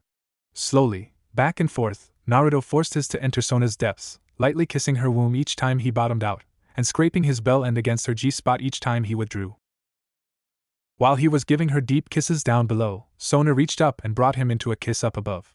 She moaned incoherently into their connection as Naruto was quickly bringing her back to another orgasm, this time without stopping. He was now slamming into her, filling the room with the lewd sound of flesh slapping against flesh. Sona knew that if the walls weren't soundproof, anyone that had been on campus would be able to hear their rough lovemaking. A scream tore out from Sona's throat, forcing her lips off Naruto's as he changed his brutal pace, expertly grinding his against her walls, and keeping her body still so that she could do nothing but take it. He moved his hips in a tantalizing circle, churning her insides like butter and causing Sona to see stars in her vision from the pleasure.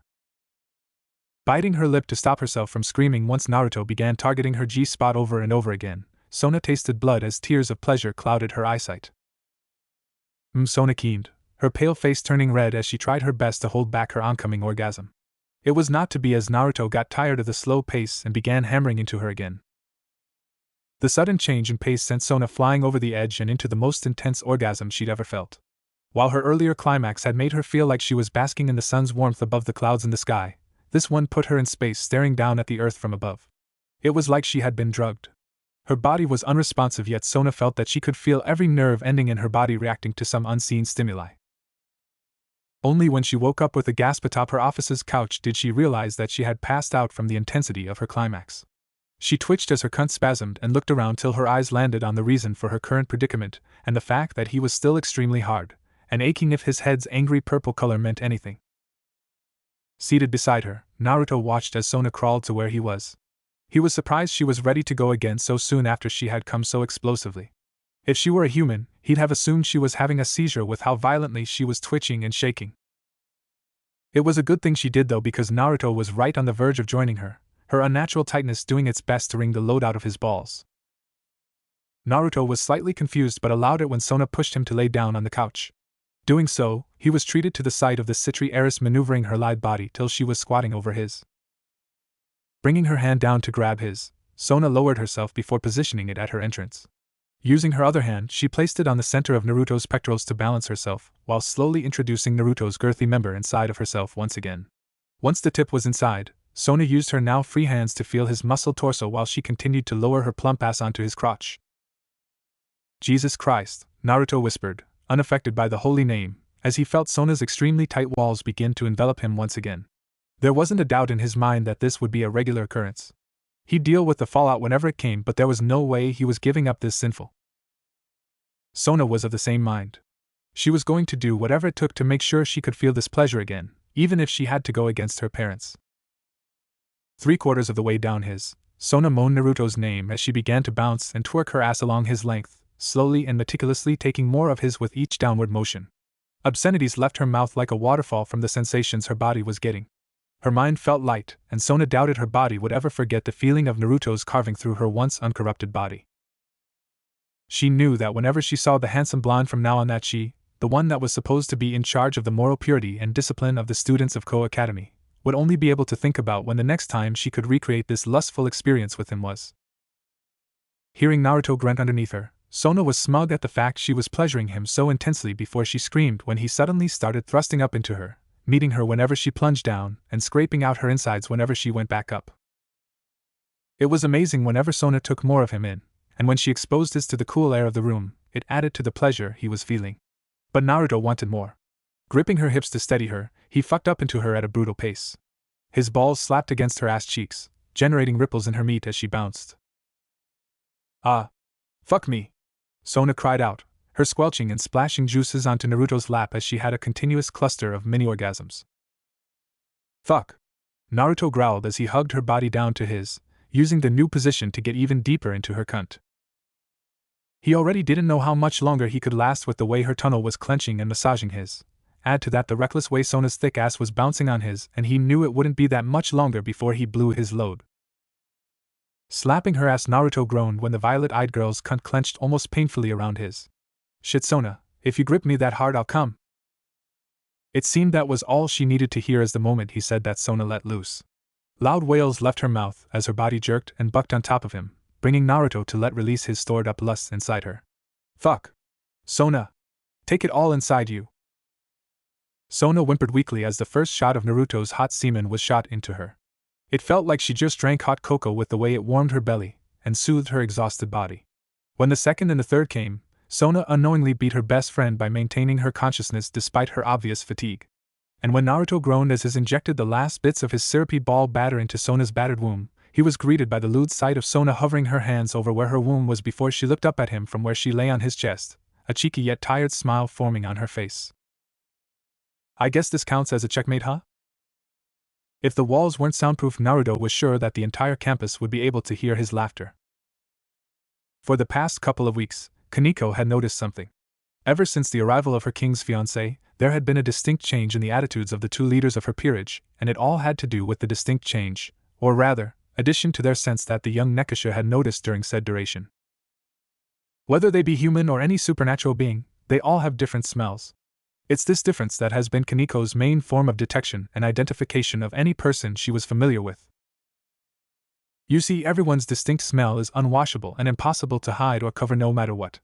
Of course, someone could use magic to cover their scent, but even then, yokai, a race that is extremely sensitive to the use of magic, would more than likely end up uncovering the deception rather quickly. So using this, she knew that the main cause for the change had to do with Naruto. His scent, alluring and tempting to her as it leaked from his pores like a busted pipe, matched the one she could detect covering every nook and cranny of Rias and Akino's bodies perfectly. She'd been suspicious of him doing something magic-related at first, but after confirming with some reconnaissance that the whiskered blonde either wasn't doing it on purpose or didn't even know what he was unconsciously doing at all, Kaneko decided that it was best that she just ignored it. But that's where her main issue lay. Even when the main cause of her problem wasn't in the room with them, it was like he was still right next to her all the same. It had gotten so hard for her to ignore that after multiple close calls during stray devil hunts that Rias forced her to take a break until whatever she was dealing with was resolved. That led to where she currently was. In her bedroom and laying on her bed, Kaneko could be seen curled up, dressed in a casual white top while her shorts were pulled down to her ankles. Small grunts and whines left her mouth as one of her hands was between her legs while the other pinched and fondled her breasts. On her face lay a t-shirt that resembled that of her school's male gym uniform. Looking at the tag, one could see that it had the letters U and N on it. Kaneko smelled the scent of sex and has experienced the effects of people unconsciously releasing their pheromones before. None of those experiences have affected her as intensely as Naruto's has and still is. It was like his scent was a drug, and she had become addicted. Every time she was close enough to detect it, Kaneko felt like all agency in her body was slowly being sapped away. The closest description she could use was to that of being drunk. Her mind would get hazy before, much to her embarrassment, the cat girl would always get incredibly aroused and be forced to relieve herself lest she jumps him. Similar to a lioness and a lion, Kaneko felt like she went into heat whenever Naruto was around. It was confusing to her though. She knew that her biology was similar to that of a cat's because of her Nekashi genes, but it's never been this bad. The only thing Kaneko could say helped was a memory of what her sister had told her when she was younger. Much to her amusement at the time, Kuroka had sat her down and rather awkwardly told the adolescent version of herself that there would come a day that she would feel extremely strongly for someone, and to just follow her instincts, as they wouldn't lie to her. Now, while she didn't trust her sister a smidgen of a bit now ever since the incident, Kaneko couldn't help but think that what Kuroka had told her had a strong possibility at being what she was experiencing currently. The only problem was, the just follow your instincts part wasn't as easy as her sister had made it sound. There were two obstacles that stopped her from doing so. One was the embarrassment she felt of just what would happen and what she would be doing with the blonde Uzumaki if she did. The second was the fact that he was currently engaged to her king and Kaneko could never and would never get in between Rias and the one she loved, no matter how attractive his looks and aroma were to her senses. A question lingered in the Nekasha's mind, however. She had detected his scent on not just Rias, but Akino and even more recently, the student council president. So if she was fine with him sleeping with those two, as Kaneko held no doubts that Rias would know with how close the three of them were, would the Gremry princess also be fine with her joining in their little harem? That was a question she would have answered tomorrow, as with a light cry that resembled a cat's meow she reached climax from her stimulation, inadvertently releasing her feline ears and tail before drifting off to sleep. A frustrated sigh left Kaneko's mouth after she finished her third trip around the entirety of Ko Academy's campus. Her search for the blonde who had caused her problems was so far unsuccessful, and it was frustrating the usually unshakable girl. Add into the fact that she knew Naruto wasn't ditching as she could smell his scent, stronger than the lingering one that she usually found on the girls, and Kaneko was about to go crazy. She'd already gone to the ladies' room twice today, and it was going to be thrice if she didn't find him in the next 30 minutes. Kaneko gave up when she recognized that it would be pointless to continue searching the way she was. She hadn't wanted to involve them as she realized just how mortifying it would be to be upfront with Rias about just why she needed to see Naruto, but her deception proved useless in the end when she couldn't even find him. Unlike Naruto, it was as easy as entering the old school building to find Rias and Akino. They were talking about some random topic when she walked through the deceptively light mahogany doors but stopped upon noticing how strange she was acting. Idly, Kaneko noticed that she was indeed acting strangely. Her usual face painted with the indifference that could fool even the best poker players was currently covered in a red hue. Then there were her movements. The two leaders watched on as Kaneko awkwardly shuffled from one foot to the other while crossing her arms across her stomach. After the surprise wore off on seeing just how differently her rook was acting, Rias was the first to break the uncomfortable silence. "Hey Kaneko," she began lightly in hopes of getting the fidgety girl to relax. "Are you alright? Is there something that you wanted to ask us?" Do you know where Yudo is?" Kaneko mumbled out, her cheeks going atomic. "What was that? I couldn't hear you, you'll have to speak up a bit," Rias said kindly. Kaneko took a deep breath when she realized that she'd have to repeat herself once again. Mentally hyping herself up with the words Kuroka had told her in the past, she faced Rias's curious eyes and just went out with it. "I need to find Naruto, do you know where he is?" Kaneko watched as Rias's eyes instantly narrowed while Akino simply giggled into her palm, somehow finding amusement in whatever caused her king's reaction to her question. For a moment, the white-haired cat girl worried that she would be turned away when she wasn't given an answer straight away, but Rias' next words calmed her anxious mind. "He's sparring with Kiba in the girls' kendo club right now. Why do you need him for something?" Thank you. I'll be going then," Kaneko said as soon as Rias finished talking and hastily made her exit in order to get to Naruto before he moved. All while purposefully ignoring the question her king had asked her to Rias' annoyance and Akino's further amusement. Rias watched her rook's hasty retreat with a suspicious gleam in her eye. If the feeling in her gut was correct, then there was only one reason why Kaneko could want to see Naruto at the moment. Especially with how she had been acting whenever the blonde man was around them in the past weeks. "Fufu, it seems our blonde stud is going to have another girl to satiate his lust now. Aren't you proud of him, Rias?" Akino's voice took her out of her thoughts. "Not now, Akino. And besides, we don't know that that's for sure what Kaneko needs him for," Rias said, but based on Akino's disbelieving stare, she didn't think the same and knew that Rias thought the same as well. But still, Akino sighed rather dramatically, gaining her king's attention. "Isn't it just a shame that poor Issei's dream of being a harem king is being stolen by your fiancé? He must be devastated," she finished with a sadistic giggle. Of course, Rias thought in disbelief at what she thought was going to be serious. There was no way someone as cruel and sadistic as her queen would care about the dream of a perverted boy being crushed and stolen, and it's not like she did either. Just the thought of Issei being in Naruto's place made her shiver in disgust. It was truly a shame that someone like him was bestowed with the boosted gear. In the end, however, none of that mattered to the situation at hand. Right now she'd rather Kaneko be with Naruto than any other lesser man, and so Rias decided she'd let this slide. She was drawing the line here though. No more girls were getting into her future husband's pants other than the ones who had done so already. If only someone could tell her. The walk to the girls' kendo club was just long enough for Kaneko to start having second thoughts about just what it was she was about to do. She didn't know how Naruto would react, but she could only hope he would be okay with her seeing, as she didn't know if it would even be possible for her to hold back when she finally saw him. Opening the sliding door, Kaneko gulped as she was bombarded by the masculine aroma that had been clogging her mind for the past few weeks. She didn't let that stop her, however, and entered the room that was empty much to her confusion. Did she miss him?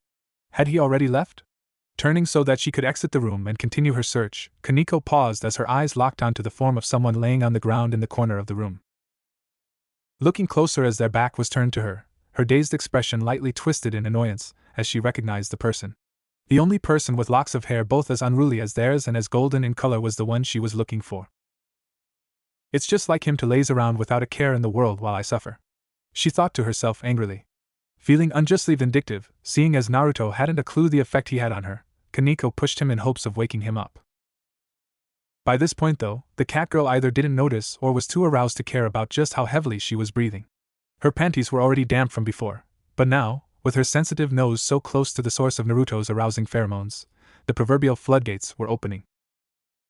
Completely forgetting that Kiba was supposed to be with him, Kaneko placed all of her focus on where the scent of his pheromones was the strongest. An unnaturally perverted grin appeared on her face when she traced it back to Naruto's crotch. As he woke up from what was a pleasant nap after sparring with Rias's knight, Naruto groaned as he felt an amazingly hot and wet feeling on his crotch area. Usually, he would be all on board for what he knew was happening, as this was a normal occurrence whenever he spent a night with either Rias, Akino, or both of them, but this time, he knew he wasn't in their apartment. No, he was still in school, in the girls' kendo club room. So unless Rias or Akino were getting more daring, He had no idea who it was that was giving him such a pleasure-filled blowjob beside the feeling of their petite body.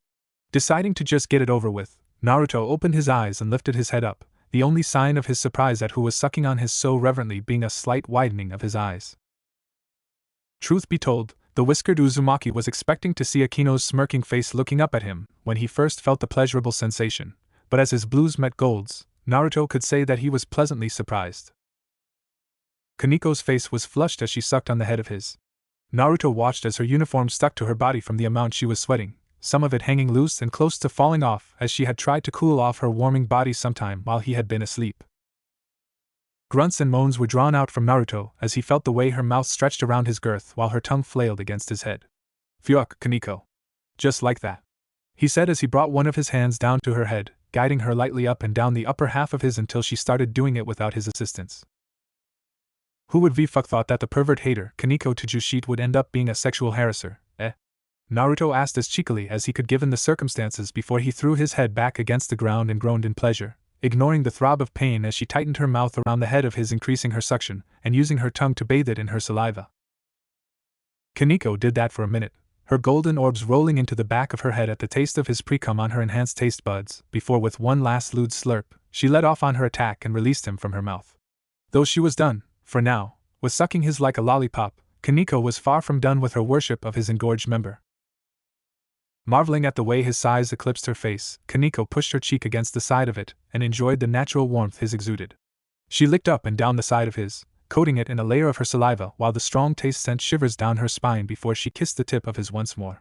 Doing so coated her lips in his pre that she licked off much like a cat, before with one last wet lick from the head of his down to where his length began, the highly aroused catgirl buried her nose in his balls where she knew the pungent aroma that had been sapping at her sanity was concentrated most. Kaniko hummed in pleasure at the noises Naruto made when she began licking his balls. She felt an intense urge to suck them, so doing as her sister told her no matter how lewd the situation she found herself in, Kaniko dipped her head down and sucked one of his orange-sized balls into her small mouth. A drop of steaming prejuice landed on her forehead, reminding her to bring her hands up to his member and start jerking him off. Her hands were too small to wrap around his immense girth, making for a lewd image that Naruto drank in greedily with half-lidded eyes. Kaniko moaned as she popped the nut she was sucking on out of her mouth. "It's your fault I'm like this, Naruto," she said with a pout on her face. Naruto was once again surprised when cat ears and a tail sprouted from Kaniko's head and lower back. He knew she was a nekasha, but to see it, especially in the environment they were in currently, was like a burst of pure arousal to his already lust-addled mind. Ignoring that for now before his restraint snapped, he asked what she meant. "How is this my fault? What did I do that's made you act like this?" Kaniko, her words slurring like a drunk, narrowed her eyes in mock anger at the blonde while her hands sped up their movements on his. "You smell good. I could smell the sex you, Akino, and Rias were having every day." She trailed off as she started kissing up and around his length, moving his this way and that before stopping and looking him in the eyes pointedly. "Now you have to take responsibility for what you've done to me," Naruto moaned as she finished her desire-filled tangent with a final kiss on each of his balls. While surprised at just how much of an effect he'd had on his fiancée's rook, Naruto saw no problem with taking responsibility for an issue that he'd caused. Especially if the issue had such a pleasurable solution. Kaniko gagged on his as she tried taking him deeper than she had before. Trails of spit fell from her mouth and rolled down his member when she failed to fit the latter half of his in her mouth. She used it as a natural lube to continue jerking off what she couldn't swallow, even as she continued to gag and slurp Naruto's as she tried to take it all down her throat. Naruto's balls raised as he felt a spike of pleasure when Kaniko started humming with half of his in her throat. Reaching down as he was tired of being the only one receiving pleasure, he pinched her, caught off guard when she instantly began to shudder while her sucking stopped. Watching as her hips jerked and her eyes closed tightly, Naruto smirked, realizing what had just happened. Lightly teasing her, getting a muted squeal as she still had his in her mouth, he went to speak, his goal being to tease her when he grunted in pleasure while biting his tongue when he felt her grab his balls, her fingers dancing across their surface lightly. "Ah fuck," he groaned when she began to fondle them. She must have been sucking his for a while he was sleeping, because he felt like nutting already and it had barely been 10 minutes. That was how talented Kaniko was. "Kanaka fuck," Naruto grunted. "I'm about to come." He warned her of his impending climax, but all it did was make her suck his harder and faster. Closing her eyes, Kaniko focused all her effort on bringing up the prize she'd worked so hard to receive. Obscene moans came from her throat, while a mix of drool and Naruto's unnaturally thick precum began to dribble down the length of his as she bobbed her head up and down on his throbbing member rapidly. A hand on the back of her head along with her ears picking up his heavier breathing were all the warnings Kaneko received as she felt the vein on the underside of his pulse angrily. Naruto dragged her head up to his tip and held her in place, ensuring that she'd taste everything he released to Kaneko's secret excitement. Swirling her tongue around his head, Kaneko moaned as she got the first taste of his actual semen when a torrent of Naruto's extremely thick and hot cum raced into her mouth and down her throat. Naruto moaned deeply as he felt Kaneko do her best to swallow as much as she could. However, due to her lack of experience, the length of his orgasm quickly outpaced her swallowing, and she was forced to back off his. Watching as she pointed his still erupting member towards her face and upper body, Naruto enjoyed the sight of the rook of Gremory quivering as the feeling of his steaming hot nut on her hypersensitive body drove her to another body-quaking orgasm. Naruto moaned as he shot the last few spurts of his prodigious climax onto the still shuddering Kaneko's chest, further staining her uniform and giving the girl a beautiful pearl necklace. "All right," Naruto said in satisfaction while wiping some sweat from his brow and laying on the mat again. "That was a great Kaneko."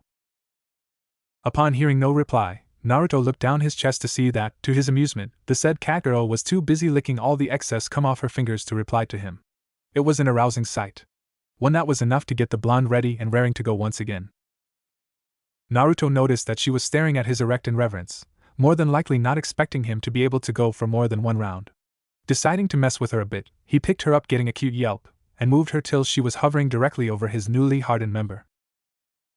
She gasped in delight as he dropped her abruptly, not penetrating her just yet, but the friction of his grinding against her lips and clit was enough to send her into another eye-rolling climax. Kaneko was honestly a little scared that she'd pass out if she reached rapture again with how light-headed this one left her. There was no time for her to think anymore though, because Naruto's hands grabbed onto her hips to start grinding her against his.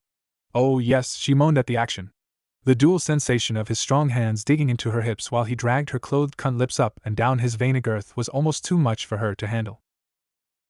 It took all of Naruto's restraint to not just pull her panties to the side and plunge his into her soaking quim. At this point, he knew Kaneko wouldn't mind such an action, but he wanted to bring her to the peak once more before he allowed himself to claim her velvet walls. Lifting one of his hands to the back of her head, Naruto used the other to prop himself up off the ground so that he could kiss her, and Kaneko gladly reciprocated. For the next few minutes, muffled whimpers and the sound of their lips smacking against one another's were the only sounds that were heard in the dojo. Barely separating for more than a couple of seconds at a time, both tried their best to figuratively devour the other's lips. Kaneko mewed as Naruto's impatience won the figurative battle against his restraint. Yet instead of his piercing her folds, it was his hand under her uniform skirt that was giving her pleasure. "Naruto!" Kaneko wailed as she felt his fingers penetrate her sopping cunt.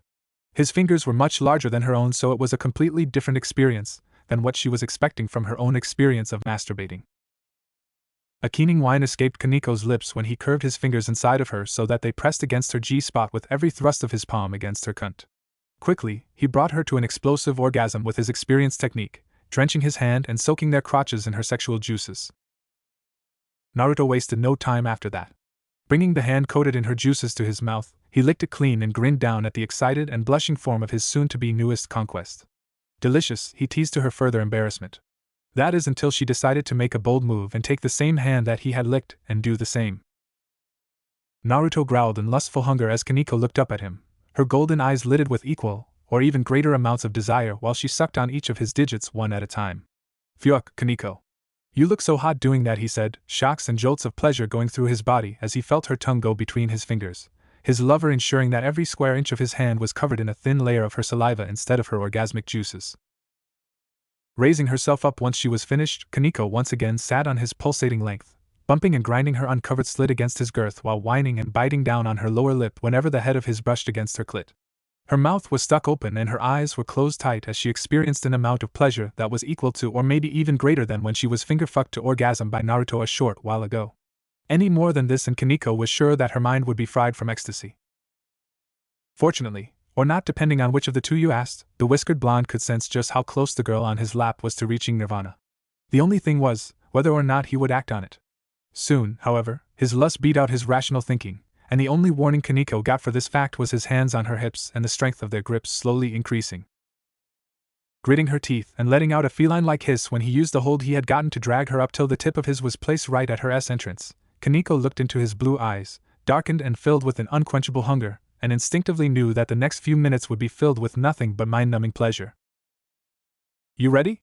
Naruto asked while caressing her slender waist, getting a slow but sure nod from Kaneko as they continued to hold eye contact. Knowing that his size was overwhelming to most, even devils with their supernatural makeup, Naruto took his time sinking her onto himself so that she could slowly get used to the feeling of him inside of her. In spite of that, Kaneko still felt a slight amount of pain alongside the pleasure as his head slipped past her entrance, widening her narrow hole to accommodate the rest of his engorged length inside of her. Naruto, on the other hand, grunted at how tightly she was gripping him. It was like with every inch that he introduced into her velvet tunnel, she only tightened further to the point that he could only get about an inch inside of her every minute. That was why when the head of his finally pressed against the entrance to her womb, they both moaned in unified satisfaction.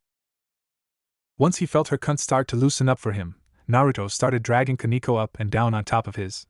He maintained that slow and steady rhythm for a while, making sure that she was accustomed to his girth before he increased the tempo, slowly at first before speeding up to the point that wet claps filled the otherwise quiet dojo. "Oh my Satan, Naruto!" Kaneko cried as her petite ass clapped off his hips, his stretching out her insides and rearranging her guts with every one of his upward thrusts.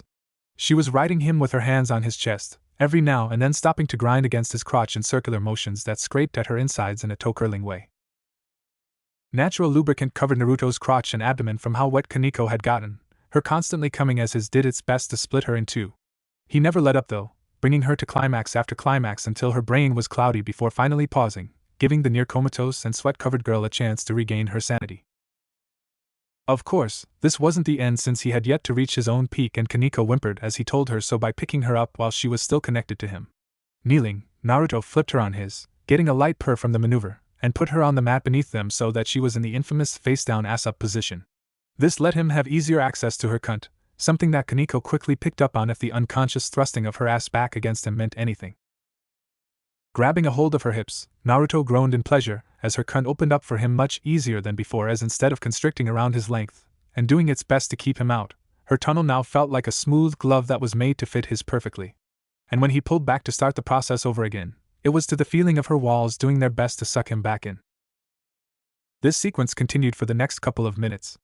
Naruto languidly moved back and forth, the sound of their hips clapping against one another reverberating through the empty room whilst his balls swung and steadily slapped against her clit, sending stars through her vision.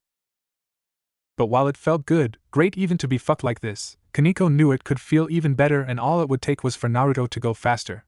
She begged. Naruto grinned savagely at that. Not one to disappoint, he instantly began speeding up his thrusts. His, coated in her constant release, was pistoning in and out of her quaking body. Her body, lithe and petite, yet still retaining curves in all the right places, bounced and jiggled lightly as he slammed into her from behind. The only sound that could come from Kaneko's mouth at that point was a long, drawn-out moan.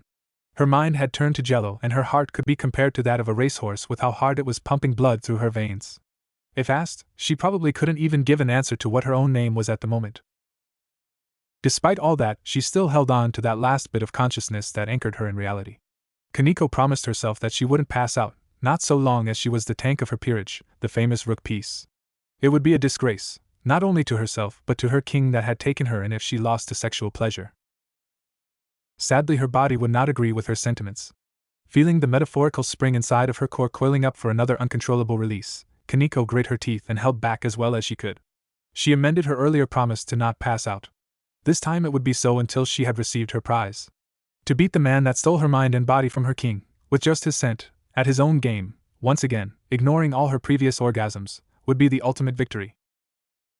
Unaware of the mental battle his current partner was undergoing, Naruto grunted as he felt Kaneko's cunt start to spasm around his member, signaling the start of another one of her intense climaxes. A tingling in his balls reminded him that he'd been holding back his own release for quite some time, and with the feeling of her walls massaging his to coax out his load, it was getting very hard for him to continue doing so. That is until he decided not to hold back anymore. Raising his hips till he was drilling down into her, Naruto pounded into Kaneko's smaller form, jackhammering into her while she clawed into the mats beneath them with her sharpened fingernails. Doing her best to push back into his thrusts, the fucked stupid Nekasha let out lewd cries and moans that resembled a cat's nya as she was quickly brought to the edge of climax. Right before she fell over the cliff on her own though, the deep and gravelly sound of Naruto groaning right above her entered her ears along with the vibrations of his body as he lay on her back, mounting her like an animal and piercing into her unprotected womb with his angrily pulsating. Kaneko idly remembered the amount he had come down her throat when she'd given him a blowjob earlier. Images of little white-haired, whiskered children running around, surrounding her as they played filled her mind the millisecond before she heard him begin to grunt. "Fuck shit, Kaneko, I'm coming!" he roared before a flood of steaming hot, potent semen came rushing inside of her, filling her up completely to the point it flowed back and squirted out of the seal his had created. Kaneko moaned in completion as this was the prize she had been waiting for. The warmth in her core was like a balm to her exhausted mind, calming her and setting her frazzled mind at ease. And if it wasn't for the low birth rates that devils had, Kaneko was sure that she'd be pregnant 10 times over. Falling back into the embrace of his muscular arms as he rolled them over, Kaneko finally allowed herself to relax and simply bask in the comforting effect his aroma had over her now that she'd finally done what she should have done a while ago. Her goal had been met, and she could now say with confidence that she'd defeated her scented adversary. In a clearing behind the old school building, surrounded by thick forestry on all sides, the sounds of metal clashing on metal resounded. The noise saturated the otherwise quiet area and caused surrounding wildlife to flee away from its source. Above the field, blocked by the canopy of trees, the hot summer sun shone down upon the land with its brilliant light. Everyone not lucky enough to be inside, forcing them to endure the hot summer heat cursed those that were. One such person was the red-headed plebe otherwise known as Naruto Uzumaki. Per his fiancée's wishes, instead of relaxing under the covers of their bed and blasting the AC till the room's air was comparable to that of the Arctics, he was outside suffering in the heat and humidity of one of the human world's worst seasons. His clothes were starting to stick to his body for Satan's sake. The worst part of it all was that Naruto knew she was doing the very thing he wished he could at the moment. Lifting his arm, he idly blocked a blade that was inches from slashing his face, the action bringing his focus back to who it was that he was locked in battle with in the first place. With her face set in concentration, Naruto watched Rias' newly recruited blue-haired knight, Zenobia, as she continuously attempted to strike him down with a flurry of different strikes. A smirk rested on his face for the sole reason that he knew it annoyed her, and if he had to suffer, he'd make sure he at least got some entertainment out of it. After the whole debacle in which Kokubile had tried restarting the Great War, Zenobia had approached Naruto in hopes of getting him to spar with her. She had cited the strength that she'd witnessed when he single-handedly took apart the fallen angel cadre as the main reason. If she sparred with someone of his level, her own would surely rise from the experience. Sadly, what Zenobia did not account for was just who he was, and there was no one to blame for that as she'd only met the redhead less than a week before then. Unsurprisingly, Naruto had declined. In his mind, there had been no way he would waste any of the free time that he had to relax to help someone do something that they could just as easily ask of someone else. Unfortunately though, somehow Rias had found out, which led to her, and in turn, both Akino and Sova, threatening a ban on any bedroom or other activities if he didn't. They even had the audacity to tell him that it would be good for him since he'd, in their unwanted opinions, though mainly Sona's, lazed about enough for the year. They practically called him lazy. Him. Naruto Uzumaki. The very same guy that fought a cadre all by his lonesome while the rest of them only had to deal with some unruly mutts. It was honestly just unbelievable how unappreciative they were. That didn't matter now though, as here he was, unwillingly stuck outside in the blistering heat, sparring with the blue-haired knight while doing his best not to injure the girl. A few bruises were fine, but Naruto knew that if he did any worse, his kind and caring, and quite hypocritical if he were asked, fiancé would scold him for going too hard on her. It was like she didn't want her peerage to be strong or something. Even now, Naruto could remember the days when he went back to his room, covered in injuries after training with his mother. The small love taps he was giving Zenobia were nothing in comparison. Of course, it wasn't like they could force him to do something that he didn't want to. While it was true that he would rather be lazing about instead of being outside in the heat, that was only because there was nothing else for him to do in the human world. For a devil that learned things many times faster than humans and who also couldn't enjoy the adrenaline-rushing thrills that humans enjoyed, as it would only be a mundane experience, it was quite boring. Maybe if battles like the one with Kokubile happened more often, then he would be able to at least tolerate the in-between monotony, but so far things like that were seeming like they'd be few and far between. At this point, Naruto would even accept having to deal with small tasks like when they took care of the fallen angel infestation in the abandoned church. That at least would beat the dullness of just constantly repeating the same lackluster day, over and over again. So doing something like this, sparring with the former agent of the church, while it wasn't the greatest because of the difference in their strength, was at least more stimulating than closing his eyes all day long in hopes of time skipping to the time they would finally be going back to the underworld. As he dodged another straight thrust towards his midsection from Zenobia, much to her growing frustration, an idea popped into his head that would benefit both of them. Not wanting to waste any time enacting the said idea, Naruto quickly slipped past the next wide swing Zenobia attacked him with and instantly followed it up to not let her recover. Slamming the butt of his sword into her overextended wrist, he used the moment he knew she would wince in pain and loosen the grip she had on her sword to disarm her, sending her blade out of reach and stopping any further actions she would take with his own, pressed flat-sided, against her jugular. Gritting her teeth in anger at being so easily bested in her most prized skill once again, by someone who didn't even use a blade, mind you, Zenobia was about to surrender when Naruto's next words and actions stopped her in her tracks. "Enough with these childish toys," Naruto said as he tossed his own sword behind him, the blade piercing into the ground almost to the hilt. "What do you say we up the ante a bit, yeah? Bring out Durandal, I want to see if you can even use that thing correctly," he taunted her with a grin pulling on his whiskered cheeks. So far, they had been using swords that Kiba had made for them, but Naruto knew that in doing so, there was pretty much a limit on just how well she could perform. Thinking on this, he came to the conclusion that there was a very easy and obvious solution that either he, or they, had both looked over, and that was the holy blade, just a quick summoning away for the newly reincarnated swordswoman. Of course, there was the inherent danger such a blade posed to Naruto, but he quickly rationalized it as a needed danger to spice things up and maybe, just maybe, make it just that tiny bit more challenging. Zenovia's eyes narrowed in anger upon hearing his taunt but otherwise didn't react. She reasoned that if he wanted to die an early death, it wasn't her fault. Though she did make an effort to question him on the fact that he didn't have a sword himself, completely disregarding the one he had tossed behind himself, as while it was a fine quality, it would stand no chance against a blade like Durandal. Infuriatingly wise as he always was, Naruto only offered her a shrug and said one sentence that drew even further ire onto himself from Zenobia. "Don't worry, these two will be all I need for whatever you throw at me," he said with a small smirk, his fists raised in a classic MMA stance. Zenobia silently vowed to remove the smirk from his face in their next bout as she raised her hand out beside her at shoulder height. At first, it looked like she was doing nothing but grasping at air. A moment later, however, a golden magic circle appeared by her side, and from it came the holy sword Durandal in all its demonic killing glory.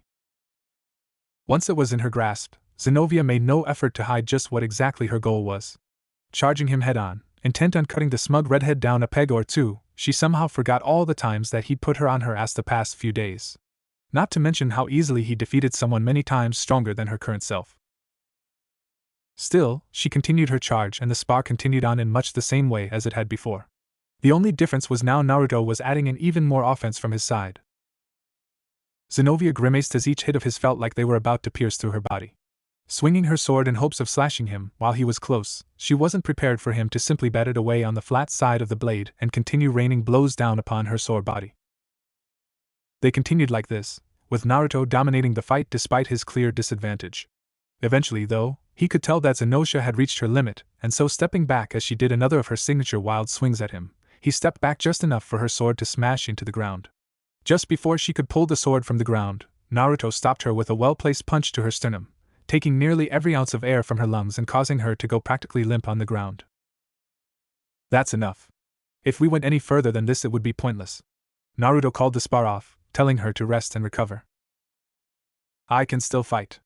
Zenobia tried to reason despite the large gasps of air she was struggling to take. "Even if you can, I refuse to fight someone who's on the verge of passing out. So go home, heal, and we'll continue this tomorrow, understood?" he asked her firmly.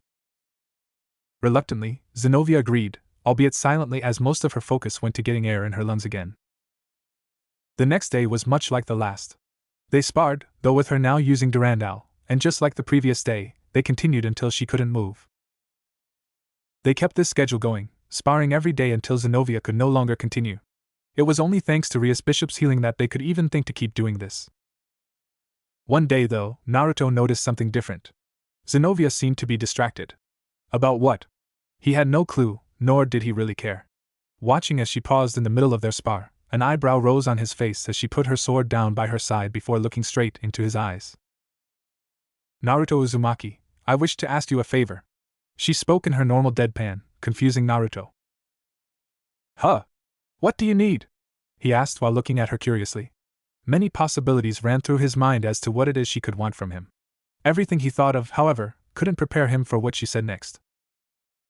"Will you make babies with me?" Zenobia asked him, her voice still completely devoid of any fluctuations, stunning Naruto into silence at just how plainly she said it. Mind you, As surprising as it might seem, it wasn't every day that someone asked to bear his children. There was the fact that with every girl that he engaged in intercourse with, it was always without protection, but that was different. Naruto and the girls he slept with understood that there was little to no chance of him impregnating any of them. Now here was a girl, asking him to do exactly that. Naruto doubted Zenobia even knew about their species' low fertility rates, and so it fell upon him to inform her. But first, he had to ask. Why? It's not like he wasn't willing. There wasn't a day in hell, that Naruto would ever decline the offer of sex with a beautiful woman, but he also couldn't contain his curiosity as to how she decided he was the one for the task. Because of your strength. Zenobia replied instantly as if she'd expected that question. During the battle against Kokobile, I witnessed your incredible and indomitable power and decided that you would be a perfect mate. Naruto was stumped upon hearing that. Asking someone to impregnate you that you've known for less than a month? There was no way she could be serious about something like that. But then, as though reading his mind, she began unbuttoning her corset right in front of the bewildered Uzumaki. Hey now, whoa! He stopped her while waving his hand in the air, albeit with obvious reluctance as he had to decline her offer. While he wasn't against having kids, at the current moment, he had no plans to do so, and that wasn't changing anytime soon. At least so long as his mother never got wind of it. But that was a whole nother thing entirely. Telling Zenobia as much, Naruto sighed in relief as she seemingly accepted what he said, fixing her unbuttoned clothing and no longer talking about the subject for the rest of the time they spent sparring. Just as was said before, Zenobia didn't bring up the subject of what she wanted from him for the rest of that day. Neither did she bring it up throughout their future sparring sessions. No, she decided that instead of being as blunt as she had been before, she would go for a more subtle approach, and so her self-imposed seduction mission began. Naruto did well in resisting the temptation at first. Keeping his focus solely on their sparring and not paying attention to her obvious but subtle flirtation, he bought himself a couple of days of peace. Yet eventually, as any man tasked with dealing with a beautiful woman whose sole goal was to seduce you did, his restraint broke. Zenobia was very attractive to him. There wasn't a millimeter of his brain that could think otherwise. Add that into his not-so-secret love for women with exotic hair colors and he didn't stand a chance. So now here they were, locked in a duel of blades with one another, but if it were just that, Naruto would be fine. Unluckily for him, he also had to deal with the exciting distraction that was the arousing way Zenobia had decided to dress up that day. Instead of the usual outlandish outfit that she'd normally wear for battle that was arousing enough on its own, she was wearing an outfit that had Naruto's pants uncomfortably tight the entire time they were sparring.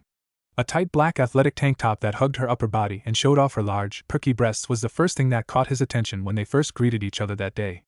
That, along with the baby blue short shorts that enhanced the already mouth-watering look of her thick thighs and round-ass cheeks, and Naruto couldn't help himself any further as he gazed at her with a lustful hunger that caused Zenobia to feel a stirring in her core. There wasn't, or at least there shouldn't be, a man on earth that didn't like the view of a beautiful woman with a fine ass and booty shorts. Naruto himself would proclaim to any that asked that he was at the top of that group. Rias and Akino could especially attest to that for him with how many times they've seduced him into either of their rooms for some fun while wearing those types of pants. So after being subject to the seduction of another woman who was just as beautiful as the rest of the women he slept with, it was no surprise when he felt the metaphorical lock on his restraint break into a million pieces. That was without mentioning that she was also practically begging for it. Zenobia was watching as he struggled, smirking internally as she knew that he was mere moments from breaking. Her smugness didn't last as he suddenly appeared right in front of her, a gasp being forced out of her lungs as he slammed her back first against a tree. Her eyes instinctively closed from the pain, and as she clenched her fists she also noticed that she was no longer holding her sword. Moving her arms also proved useless as she realized that her hands had somehow become restrained above her head, almost painfully pressed against the bark by the strong grip of just one of Naruto's hands around her small wrists. Opening her eyes and looking up with a glare painted on her face, Zenobia felt a whimper get caught in her throat as she was captured in his gaze, the pure animalistic hunger glowing in his eyes almost instantly batting her into submission. At that moment, she realized that despite her seduction, despite it feeling like she was the one that had been leading Naruto into falling for her trap, in reality, she wasn't the predator. No, she was the prey, and the powerful Uzumaki was planning on using her to satisfy the ravenous appetite that she'd helped build inside of him. Ah! Zenobia yelped as he dove upon her, burying his face into her neck as he kissed her skin. A blush quickly formed on her face as she realized he was also licking her skin, his lips vibrating on her neck and sending shivers of pleasure down her spine as he hummed at the salty yet sweet taste that hit his taste buds. With her gasps and moans filling the forest's now tranquil air, Zenobia tilted her head to give him more access to the sensitive skin of her neck. She wished she had access to her hands so that she could cradle his head even closer, as his teasing pecks and nips were driving her crazy. While he was doing that, he had the other hand that he wasn't using to hold her hands up, on the other side of Zenovia's head, caressing her soft cheek. Occasionally his thumb brushed over her plump lips, with the gasping woman using her tongue to bathe it, and the rest of his hand in her saliva whenever it lingered. Sometimes Naruto even pushed it into her mouth, to which Zenovia gladly began sucking on his thumb, even going so far as to make lurid noises as though she were giving his finger a lewd and sloppy blowjob. Besides, while he'd very much rather she be giving him the real thing, this was a good enough replacement for the time being. The combination of her scent in his nose, the taste of her skin on his tongue, and the feel of her mouth and tongue on his palm had his pants tightening beyond what could be considered comfortable. He wasn't alone though, as Zenobia felt the crotch of her pants begin to dampen with arousal as she became more and more feverish with her sucking on his finger. Naruto, she moaned his name around the digit in her mouth. While it was happening a bit earlier than she'd expected, Zenobia did not mind her miscalculation as it just meant she'd be getting what she wanted that bit faster. A sudden cry was torn from her throat as she felt him press his knee against her crotch, grinding it against her clothed cunt while pressing their bodies closer together. Her breasts were squished against his chest, her top brushing against her hardened since she wasn't wearing a bra underneath, while tingles of pleasure went through them with every subtle move either of them made. Zenobia squirmed against his hold on her wrists at the stimulation, desperate to use them to give her twin peaks the pleasure they were asking for. All she ended up doing though was drawing a chuckle of amusement from Naruto at her attempts, their proximity letting her feel and hear the deep and throaty sound rumble throughout her entire body. Naruto then trailed his hand from her face, where she released his thumb with a loud pop, down to her midsection where he reached in between them and groped at her breasts over her shirt. Using his pointer finger and thumb, he traced and pinched her, their near diamond hardness poking through the thin material. Back and forth, he played with both of her tits equally, all while he still continued to lay kisses against her pale skin. Soon, however, he decided to change it up, and so backing away from her neck, he used a small amount of magic to sharpen his nails and transformed her top into pieces of scrap cloth, fully exposing her E-cup-sized breasts and toned stomach. Releasing her wrists from his hold so that he could use both of his hands, he brought them to her massive tits and basked in the feel of them in his hands. It was like he was holding two giant marshmallows, that's how soft her tits were. Zenovia's head fell back as he expertly toyed with her breasts, pulling at her and lewdly stretching her tits for his viewing pleasure. Looking up and into her caramel eyes, Naruto could see that she was looking at him with no less lust clouding than he himself felt. If anything, Naruto thought she was probably feeling it even more than he was. Then they were upon each other. Their lips tangled and their tongues wrestled for dominance. Muffled moans and random gasps for air filled the space between Naruto and Zenobia as both of their eyes closed in order to fully engross themselves in one another's bodies. Naruto's hands didn't remain idle, trailing down from her tits to her hips where he grabbed 2 handfuls of plump-ass meat. Zenobia screamed into the kiss as he began manhandling her butt cheeks, attacking her from both above and below, all while his knee continued to drive her closer and closer to her end. She felt as though she'd died and gone to heaven, as impossible as that was. Her lust-addled brain couldn't think about the details at that moment. But even though she was already in heaven, it seemed that Naruto wanted to take her even further, as he lowered one of his hands even further and locked them around her calf muscle.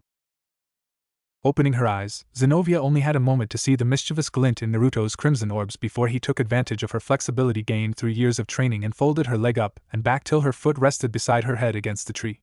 To make sure that her leg stayed up, he kept his hand on her calf while pressing his body against her to make sure she didn't fall.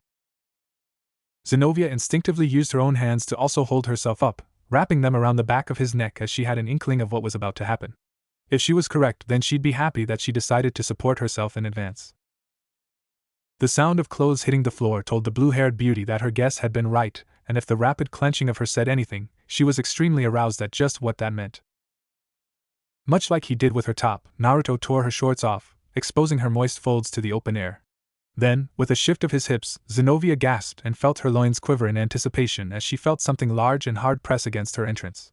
Her caramel orbs were quickly filled with confusion though when instead of the feeling of him filling her up and proceeding to fulfill her wish of being impregnated, she was subject to his playful grin while he ground his head against the lips of her cunt. "What, did you expect something different?" Naruto teased her, laughing internally at the look of frustration on her face. That expression quickly changed to one of restrained pleasure, as he began grinding against her clit as well, using his free hand to grasp himself at the base and drag his length up and down her sopping labia. She yelped as he slapped it against her slit before shivering as he pulled back till only the head remained. Holding eye contact, Naruto slowly added more and more force to where he was pressed against her until he penetrated into her, taking her virginity and filling her up 1 inch at a time. He kept going, deeper and deeper until finally, he felt the tip of his press against a barrier that he knew was her cervix. Zenobia could only moan as he filled her up completely, his girth stretching out her insides deliciously. There was no pain as her training with the church had long since torn her hymen. That plus how drenched her walls were from how aroused she was, and it was no surprise just how easily he slid into her folds. Sitting there for a bit, they both took heavy breaths while Naruto remained still, balls deep inside of Zenobia's cunt. Soon though, he couldn't hold back his immense arousal, and honestly, Zenobia was just as bad as him. "I'm gonna start moving now, yeah?" Naruto both asked and told his newest lover, his voice gruff as he did his best to not start outright pounding into her. That would come, but for now, he'd take his time to ease her into it. Zenobia simply nodded, not trusting her voice at that moment. The brunette felt like she was skewered to her throat from how large he was. Upon hearing that, Naruto breathed a mental sigh of relief as he didn't know how much longer he could stay still with such a beautifully tight cunt like Zenobia's contracting around him. Shifting his footing so that he could have more leverage, he began slowly sawing in and out of her velvet walls, groaning at the texture and heat her tunnel was surrounding him with. He paused in his movements and held back a groan, biting down on his lower lip as her womanhood suddenly fluttered around his, nearly bringing him to an early orgasm. A deep exhale left his nostrils as she unconsciously continued to massage his engorged length, coaxing out small spurts of pre-cum from his hyper-aroused member every time he bottomed out. "Naruto, harder!" Zenobia begged him when her need became too much to bear, the slow pace no longer doing enough. She had an itch, deep in her womb, and she wanted, no needed, her red-headed lover to scratch it, and there was only one way that she would allow him to do so. Obliging her request, Naruto moved his free hand to rest on the tree beside her head, squaring his hips, and with one last glance down to make sure that she was sure she was, the heir to the Uzumaki household slammed himself inside of her before settling into a brutal pace. Zenobia's mouth opened as a silent scream left her throat. It soon turned into a guttural moan, however, as she was subject to every nerve inside her gushing cunt being pummeled mercilessly by the rugged Uzumaki's prodigious. Shocks of pleasure traveled from her core to her brain, bringing tears to her eyes as she tried to hold off her orgasm. Miniature explosions still went off in her brain each time his tip kissed her womb. Naruto wasn't pleased to see her holding back at all though as he began grinding his against her G-spot, swiveling his hips this way and that. He made sure to attack it from different angles each time he thrust into her. He smirked as he felt Zenobia abruptly lock up beneath him, the release blindsiding her at how sudden it was. Not even for a moment did Naruto let up through it though, making her near insensate as she squirted her love juices onto his crotch because of the additional stimulation. It was after he was certain she'd taken enough that he slowed down, but still only just enough so that Zenobia could regain her bearings. And then Zenobia moaned and gripped at the hair on the back of his head as he brought his hand down to play with the bundle of nerves that was her clit. The pleasure she got from that was almost painful with how sensitive she was after such an intense orgasm. Emphasis on almost as her back arched as much as it could with the way they were positioned as he once again began to piston into her love canal. His hand was no longer assaulting her clit, instead settling on her hip to give him more leverage to fuck her with.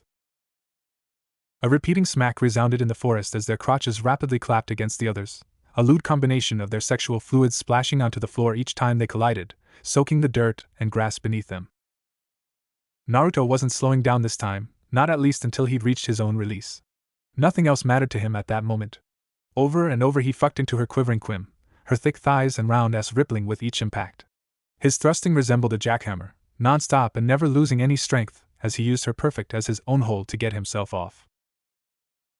Angry grunts left his mouth as he slammed himself to the hilt over and over inside her snug cunt, sweat dripping down his back and soaking his t-shirt as he growled in exertion. Soon enough though, he was rewarded for his hard work. "Fuck!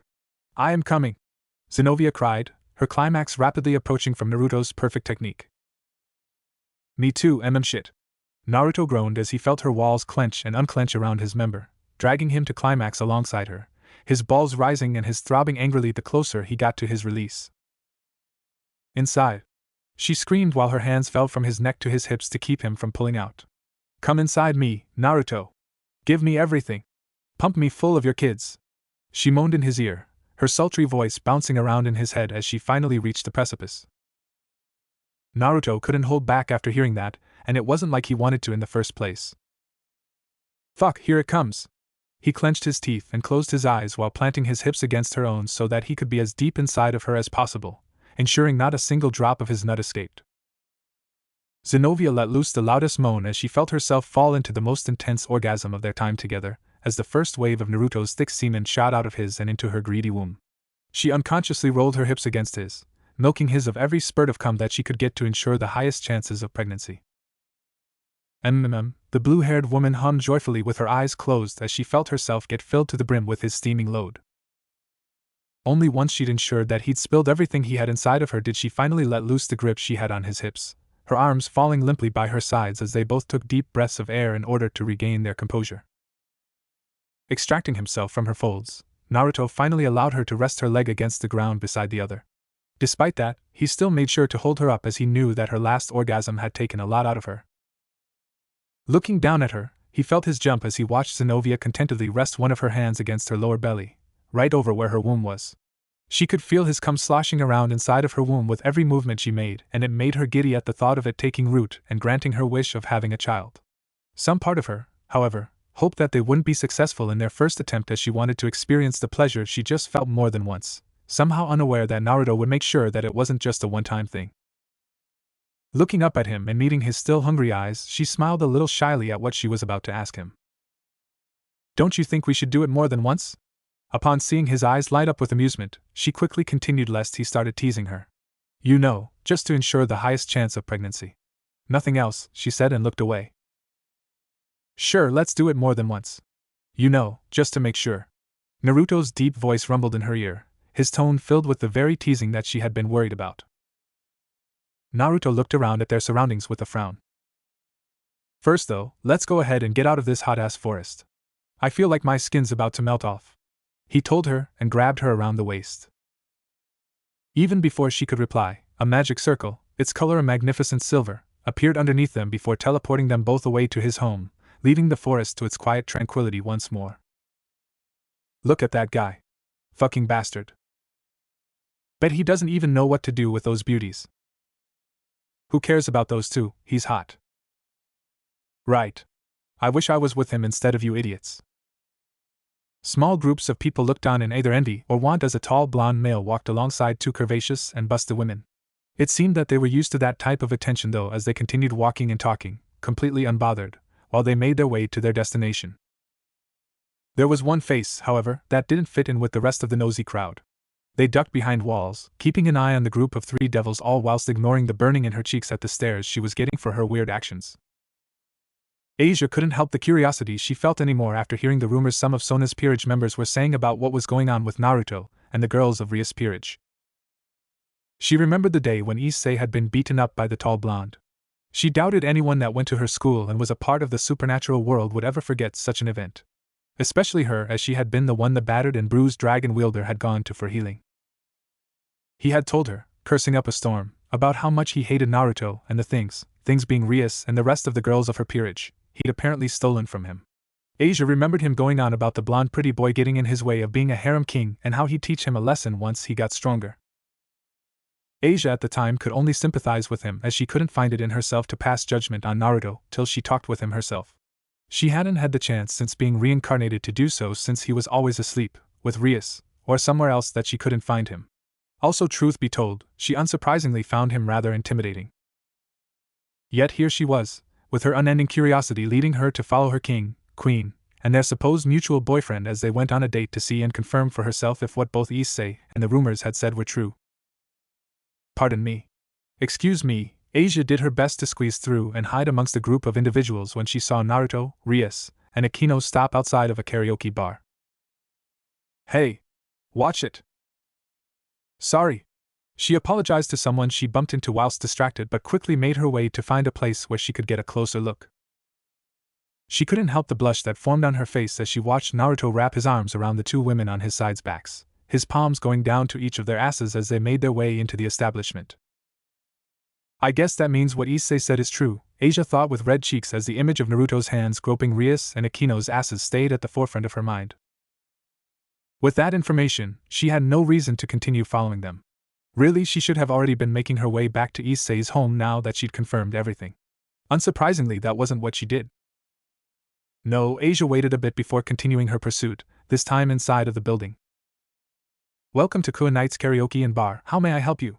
Asia looked on as a young man lazily greeted her upon entry. He looked like he wanted to be anywhere but where he was at the moment, and while she sympathized with his plight, she needed to ask him where Naruto went. Excuse me. But do you know where the group of 3 that just entered went? Down the hall, and it'll be the last door to your left, he told her while pointing uncaringly in the direction he was talking about. Asia thanked him, but all she got in reply was a quiet hum as he was on his phone and not paying attention to what was going on. Not wanting to look a gift horse in the mouth, she moved to go to the room he had told her Naruto, Rias, and Akino had gone to. Arriving at what she believed to be the door, she tried listening in on what was going on. To her surprise though, even with the enhanced senses being a devil gave her over her former human self, she couldn't hear a thing. Asia could only sigh as it made sense given that loud music was probably being played from inside the room, and with multiple rooms doing the same thing it would get pretty annoying with the smallest bit of noise leaking from each room into others. The only problem was, with this roadblock she now encountered, there was only one way she could 100% confirm her suspicions. Taking a deep breath, she slowly and carefully opened the door just a crack. The first thing that she noticed was, just like she'd guessed, the music.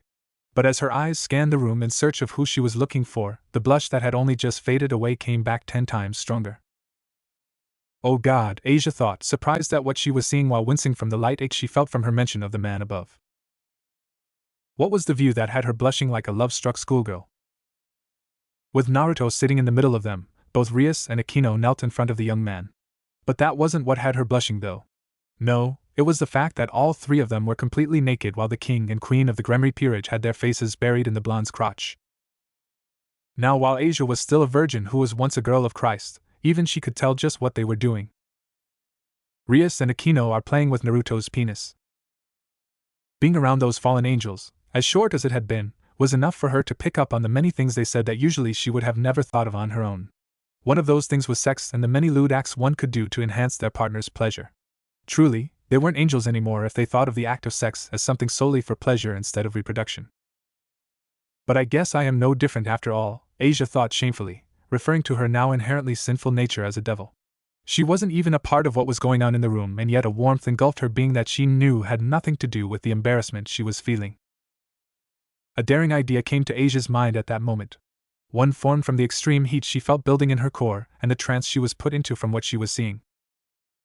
Closing the door behind her after stepping into the private room, her eyes widened and she froze in place when Naruto's own locked onto her after the sound reached his ears. Now that she thought about it, her hastily made plan/idea probably could have used some reviewing, but it was too late now. Asia! Rias exclaimed with a smile as she approached her stationary bishop, not the least bit bothered by her lack of clothing as she did so. President Rias, Asia responded apprehensively. Oh, none of that. You're clearly here for the same reason as us now, come on. Rias held onto her arm and began dragging her to where Naruto was seated. His eyes were now closed and his head was resting back against the couch cushion as Akino used the opening her king being with her gave her to give him a wet and sloppy blowjob. Asia watched, enraptured by the sight, for only a moment before realizing what Rias had said. Wait, I mean Rias. I can't betray Issei. She tried telling the nude redhead, yet all that did was get a huff from Rias. You don't need to worry about things like that, Asia. Just enjoy yourself and give your body what it wants. Listening to this, Asia could only be shocked at how uncaring the Gremry heiress was acting towards her lover. Do you not feel bad about cheating on Issei, Rias? She asked meekly, her voice barely carrying over the music. Cheating? Asia, this isn't cheating. Issei and I aren't together anymore. Rias stopped walking and looked at her as though she had asked something strange. But if you mean if I feel bad for breaking up with him, then I guess maybe for a bit. But after being engaged to him and living under the same roof as him for as long as I did, I couldn't help myself, she said with a faraway look that gained focus as she looked at Asia again for a moment before drawing her attention to the 2 on the couch again. Akino was now riding Naruto with her ass facing him while her hands rested on his thighs. Asia watched, enraptured, as the usually sadistic queen bit down on her lower lip while she slammed her thick ass down on his lap over and over again. Her curvaceous body was covered in a thin layer of sweat, and her mouth remained open as she moaned the blonde's name repeatedly. How is it, Asia? Isn't it intoxicating? Like your brain is getting cloudy and all you can focus on is his? Rias asked breathily while hugging and pressing her large breasts into her from behind. Asia was only able to nod while her eyes remained locked on the lewd scene in front of her. It felt like the room was getting hotter and hotter with every collision of Naruto and Akino's hips. She could feel as a fog of lust slowly encroached on her judgment with every second that passed, her eyes going half-lidded while she rubbed her thighs together discreetly at the tingly feeling she felt in her. You see, Asia, there was one thing that I didn't tell you about becoming a devil that I'll explain to you right now. We devils are beings that are extremely attracted to power, the women more so than the men. It's in our blood, and Naruto here is power incarnate. So between him or Issei, the choice was easy, Rias explained to a now slightly panting Asia. Ever since bringing her into her peerage, Rias had wanted something like this to happen. The thought did occur to her that maybe it was cruel of her what she was doing to Issei by wanting such a thing, but the thought was quickly dismissed. He would be fine, so long as he lived long enough, that is. Thousands of years should be plenty enough for him to find a partner or three. As the Red Dragon Emperor and a member of her peerage, he should have many chances to find those that cared for him. Right? If not, then oh well. As Rias mentally and maybe even unknowingly insulted her lone pawn, Asia was feeling as her once slowly hardening became diamonds. An itch to get rid of her top had her hands twitching and her silk panties completely soaked through from the amount of arousal dripping from her. Something inside of the former nun was telling her, or rather, letting her know just how good of a prospective partner Naruto was, and her body was preparing her for the task. Anyways, come on. We can't let them have all the fun, Rias said while hugging Asia's arm to her chest as she started to drag her towards the couch once again. Asia could only resign herself to whatever was coming next. Despite that though, she couldn't help the excitement that coursed through her being at what she knew was going to happen to her once she was in Naruto's grasp. Luckily for the two of them, Akino and Naruto were just finishing up. A few more highly provocative moans later from the sadistic queen, and Asia's eyes widened, not even realizing that she was stripping with the help of Rias, as she watched Akino practically be bred with triplets right in front of her. With her head buried in his chest and his hands holding her hips close to his own, the only thing preventing that was the devil's low fertility rate, but even then Asia felt like that mattered little when it came to who was doing the deed. Joining them on the couch with Rias on Naruto's left and her on his right, Asia could hear them over the music now because of the close proximity. She felt a shudder go up her spine as she listened to them both groan and moan, watching in almost reverence as Naruto's muscles tensed with each shot of his potent load that he drilled into Akino's womb. Fuck Akino. Don't hog him all to yourself, Rias yelled from her side of the couch, pushing the shivering and near comatose raven-haired beauty off of Naruto's lap. Rias! Asia yelped as Akino fell to the floor in front of them. Thankfully, the floor was soft but still. Don't worry about her. If anything, she probably like that, the pervert. Rias waved off her concern before leaning up and placing her hands on Naruto's chest as she stole a kiss from him. Unsure of what to do, Asia simply settled on watching on for now. At least, that was her plan before Naruto reached around her shoulder and pulled her lithe body against his own. She gasped, her eyes closing of their own volition and her form relaxing as his natural warmth invaded her body. It was like she was sitting beside an open fire, yet rather than making her uncomfortable like a flame usually would, it instead had her trying to sink even further into his side for more. The rumbling of Naruto's chest as he moaned drew her to open her eyes till they were lidded. Once she did so, however, they widened even further, and her cunt throbbed achingly as she saw just why he'd done so. Rias had, while still kissing him, brought her hand down from his chest to wrap around his still rock-hard. She moaned into his mouth as she began giving him an erotic handjob, her hand running up and down his length smoothly as she used the lurid concoction of Akino and his cum that coated it. Asia looked on as the two of them made out passionately, silently wishing she was in Rias' place. For a second, she thought Naruto had forgotten she was even there, but shivered pleasantly when he dispelled those thoughts by running his own hand up and down her side. A moan escaped her lips, the first she'd ever let loose in her life, as he stopped his hand's motion when he reached her right breast, cupping them one at a time and playing with her as he groaned from Rias' practiced ministrations. Curling in on Naruto, Asia shook and her lips clenched as he continued playing with her breasts. Both her body and mind were on cloud nine from the onslaught of pleasure he was giving her. She couldn't even imagine what the real thing would feel like if this was how good she felt with just her chest, but she also couldn't wait all the same. She realized quickly, though, that she wouldn't have to wait that long at all. Separating from their kiss with a gasp of air, Asia felt her arousal heighten as Rias began kissing her way down Naruto's body, leaving cherry-red kiss marks all the way down his body till she was kneeling with her head in front of his. She listened as Rias moaned while planting one last juicy kiss on the tip of his, getting a grunt from Naruto as he looked down at her with hunger in his gaze. Just before Asia thought Rias was going to suck his down into her throat, however, she realized that Rias was now actually looking up at her. Why don't you come down here and help me take care of this beast? Rias asked with a mischievous smile on her face, and Asia found herself moving to follow the request before she even knew it. Once she was kneeling beside Rias, the busted girl having made space so that they both could be between his legs, Asia felt her heart skip a beat and her head go hazy as she witnessed his up close for the first time. So this is a man's penis, she thought while gulping nervously. What should have been obvious by now was that this was Asia's first time. Because of her indoctrination into the church at an early age, she never truly learned about the members of the opposite sex. She had been given a short lesson on the reproductive organs, but it had never gone over things like sex just for pleasure like she was about to partake in. So she was lost, only having gotten this far due to her sin and lust-filled instincts as a devil. Just do what I do, okay? Rias told her reassuringly as she noticed Asia's slight hesitation. When she nodded to show that she was ready, Rias smiled. She then lowered her head to the side of Naruto's, leaving the other open for Asia to join her before ravenously dragging her tongue along the entire length of his over and over. Rias moaned sensually as she performed the act, replacing the lewd coating on his with her own saliva while completely forgetting about Asia at the moment, as she focused on completing her task with 100% efficiency. Asia, meanwhile, was still hesitating despite Rias' reassurance. She didn't know if she would do something wrong or if Naruto wouldn't like her help, so she paused. Now, though, that left her as a spectator to what Rias was doing, and all that ended up doing was making her become that much more aroused and wanting.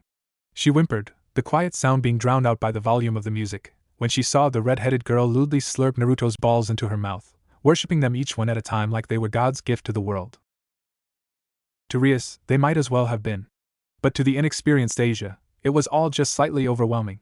How was she supposed to follow along in doing something so obscene? Despite her immense arousal, she still couldn't get over the embarrassment she felt over actually going through with it. Fortunately for her, she wouldn't need to take that step by herself because a helping hand on the back of her head did it for her. Was all Asia could possibly say as she all of a sudden found her lips, nose, and chin pressed against the unoccupied side of Naruto's. Go on then, an erotically charged voice then whispered in Asia's ear. Give him a kiss, it commanded her, and she felt compelled to listen, like a siren calling a sailor to their death, only many times more enjoyable. Placing a chaste kiss on one of the many veins that ran along Naruto's, Asia's eyelids fluttered closed as his erotic taste covered her taste buds. Again, the voice whispered and Asia placed another, this time a much longer kiss on his throbbing length.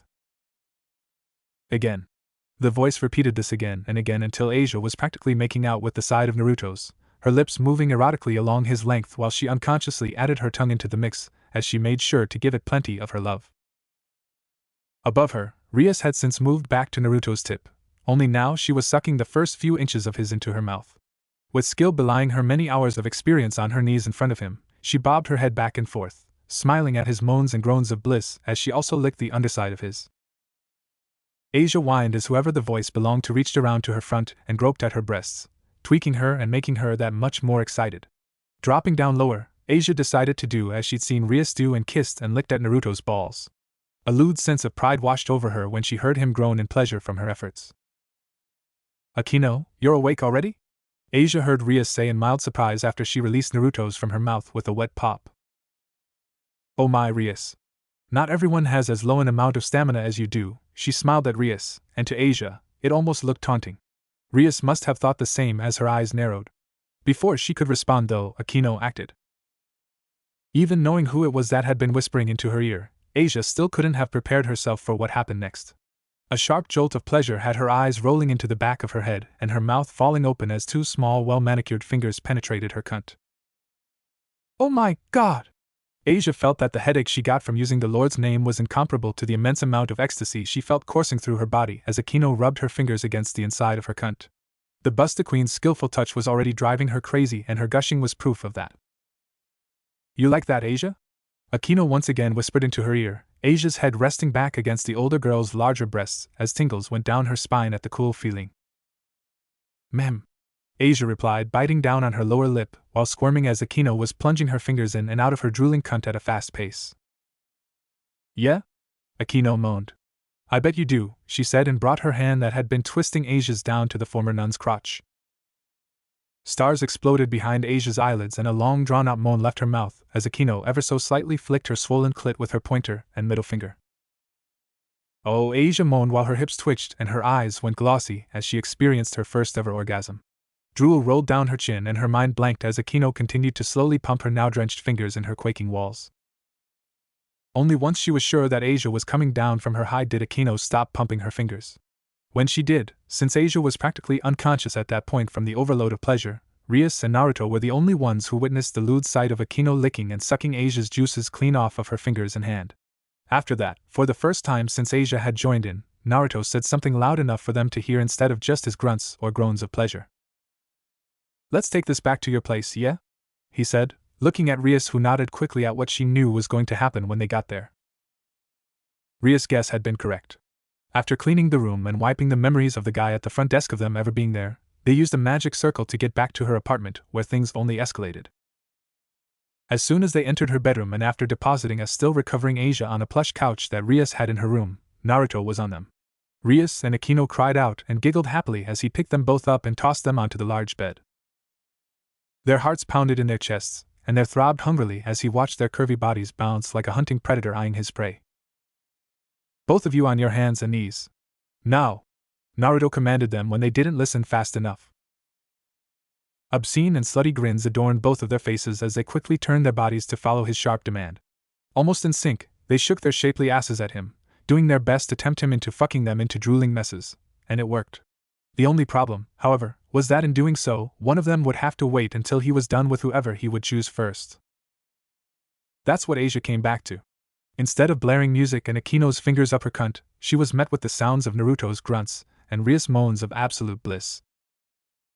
Opening her bleary eyes, Asia saw just why they were making such sounds. With her ass up high and her face almost buried into the sheets, Rias was holding on for dear life as Naruto slammed his diamond hard into his fiancée's tight and velvety love tunnel. The sight quickly woke her up, and her now recovered cunt was already preparing her for her next undertaking. It seemed that Akino, who had been off to the side and watching them go at it while masturbating, had noticed her awakening as she leaned into the redding couple and whispered something that she couldn't hear to them. Whatever it was that she'd said gained Naruto's attention as he paused his non-stop thrusting despite the obvious pleasure he was feeling.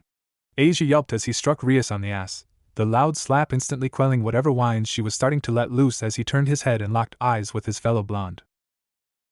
Pulling his free from Rias' clenching hole with a grunt and a loud squelch, he said two words that Asia eagerly moved to listen to.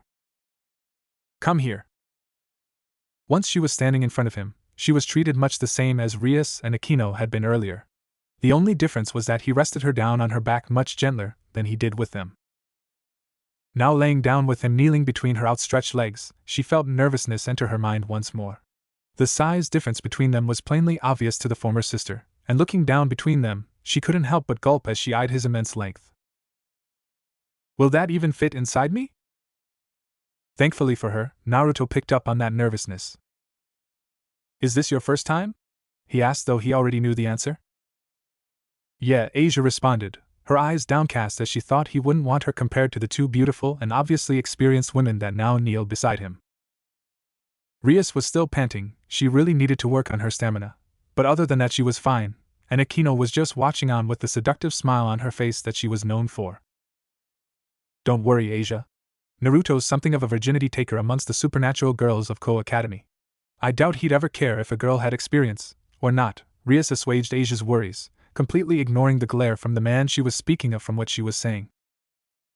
"Akino," Naruto said one word. "Yes, my lord," Akino sang, and Asia watched with wide eyes as the raven-haired beauty tackled Rias to the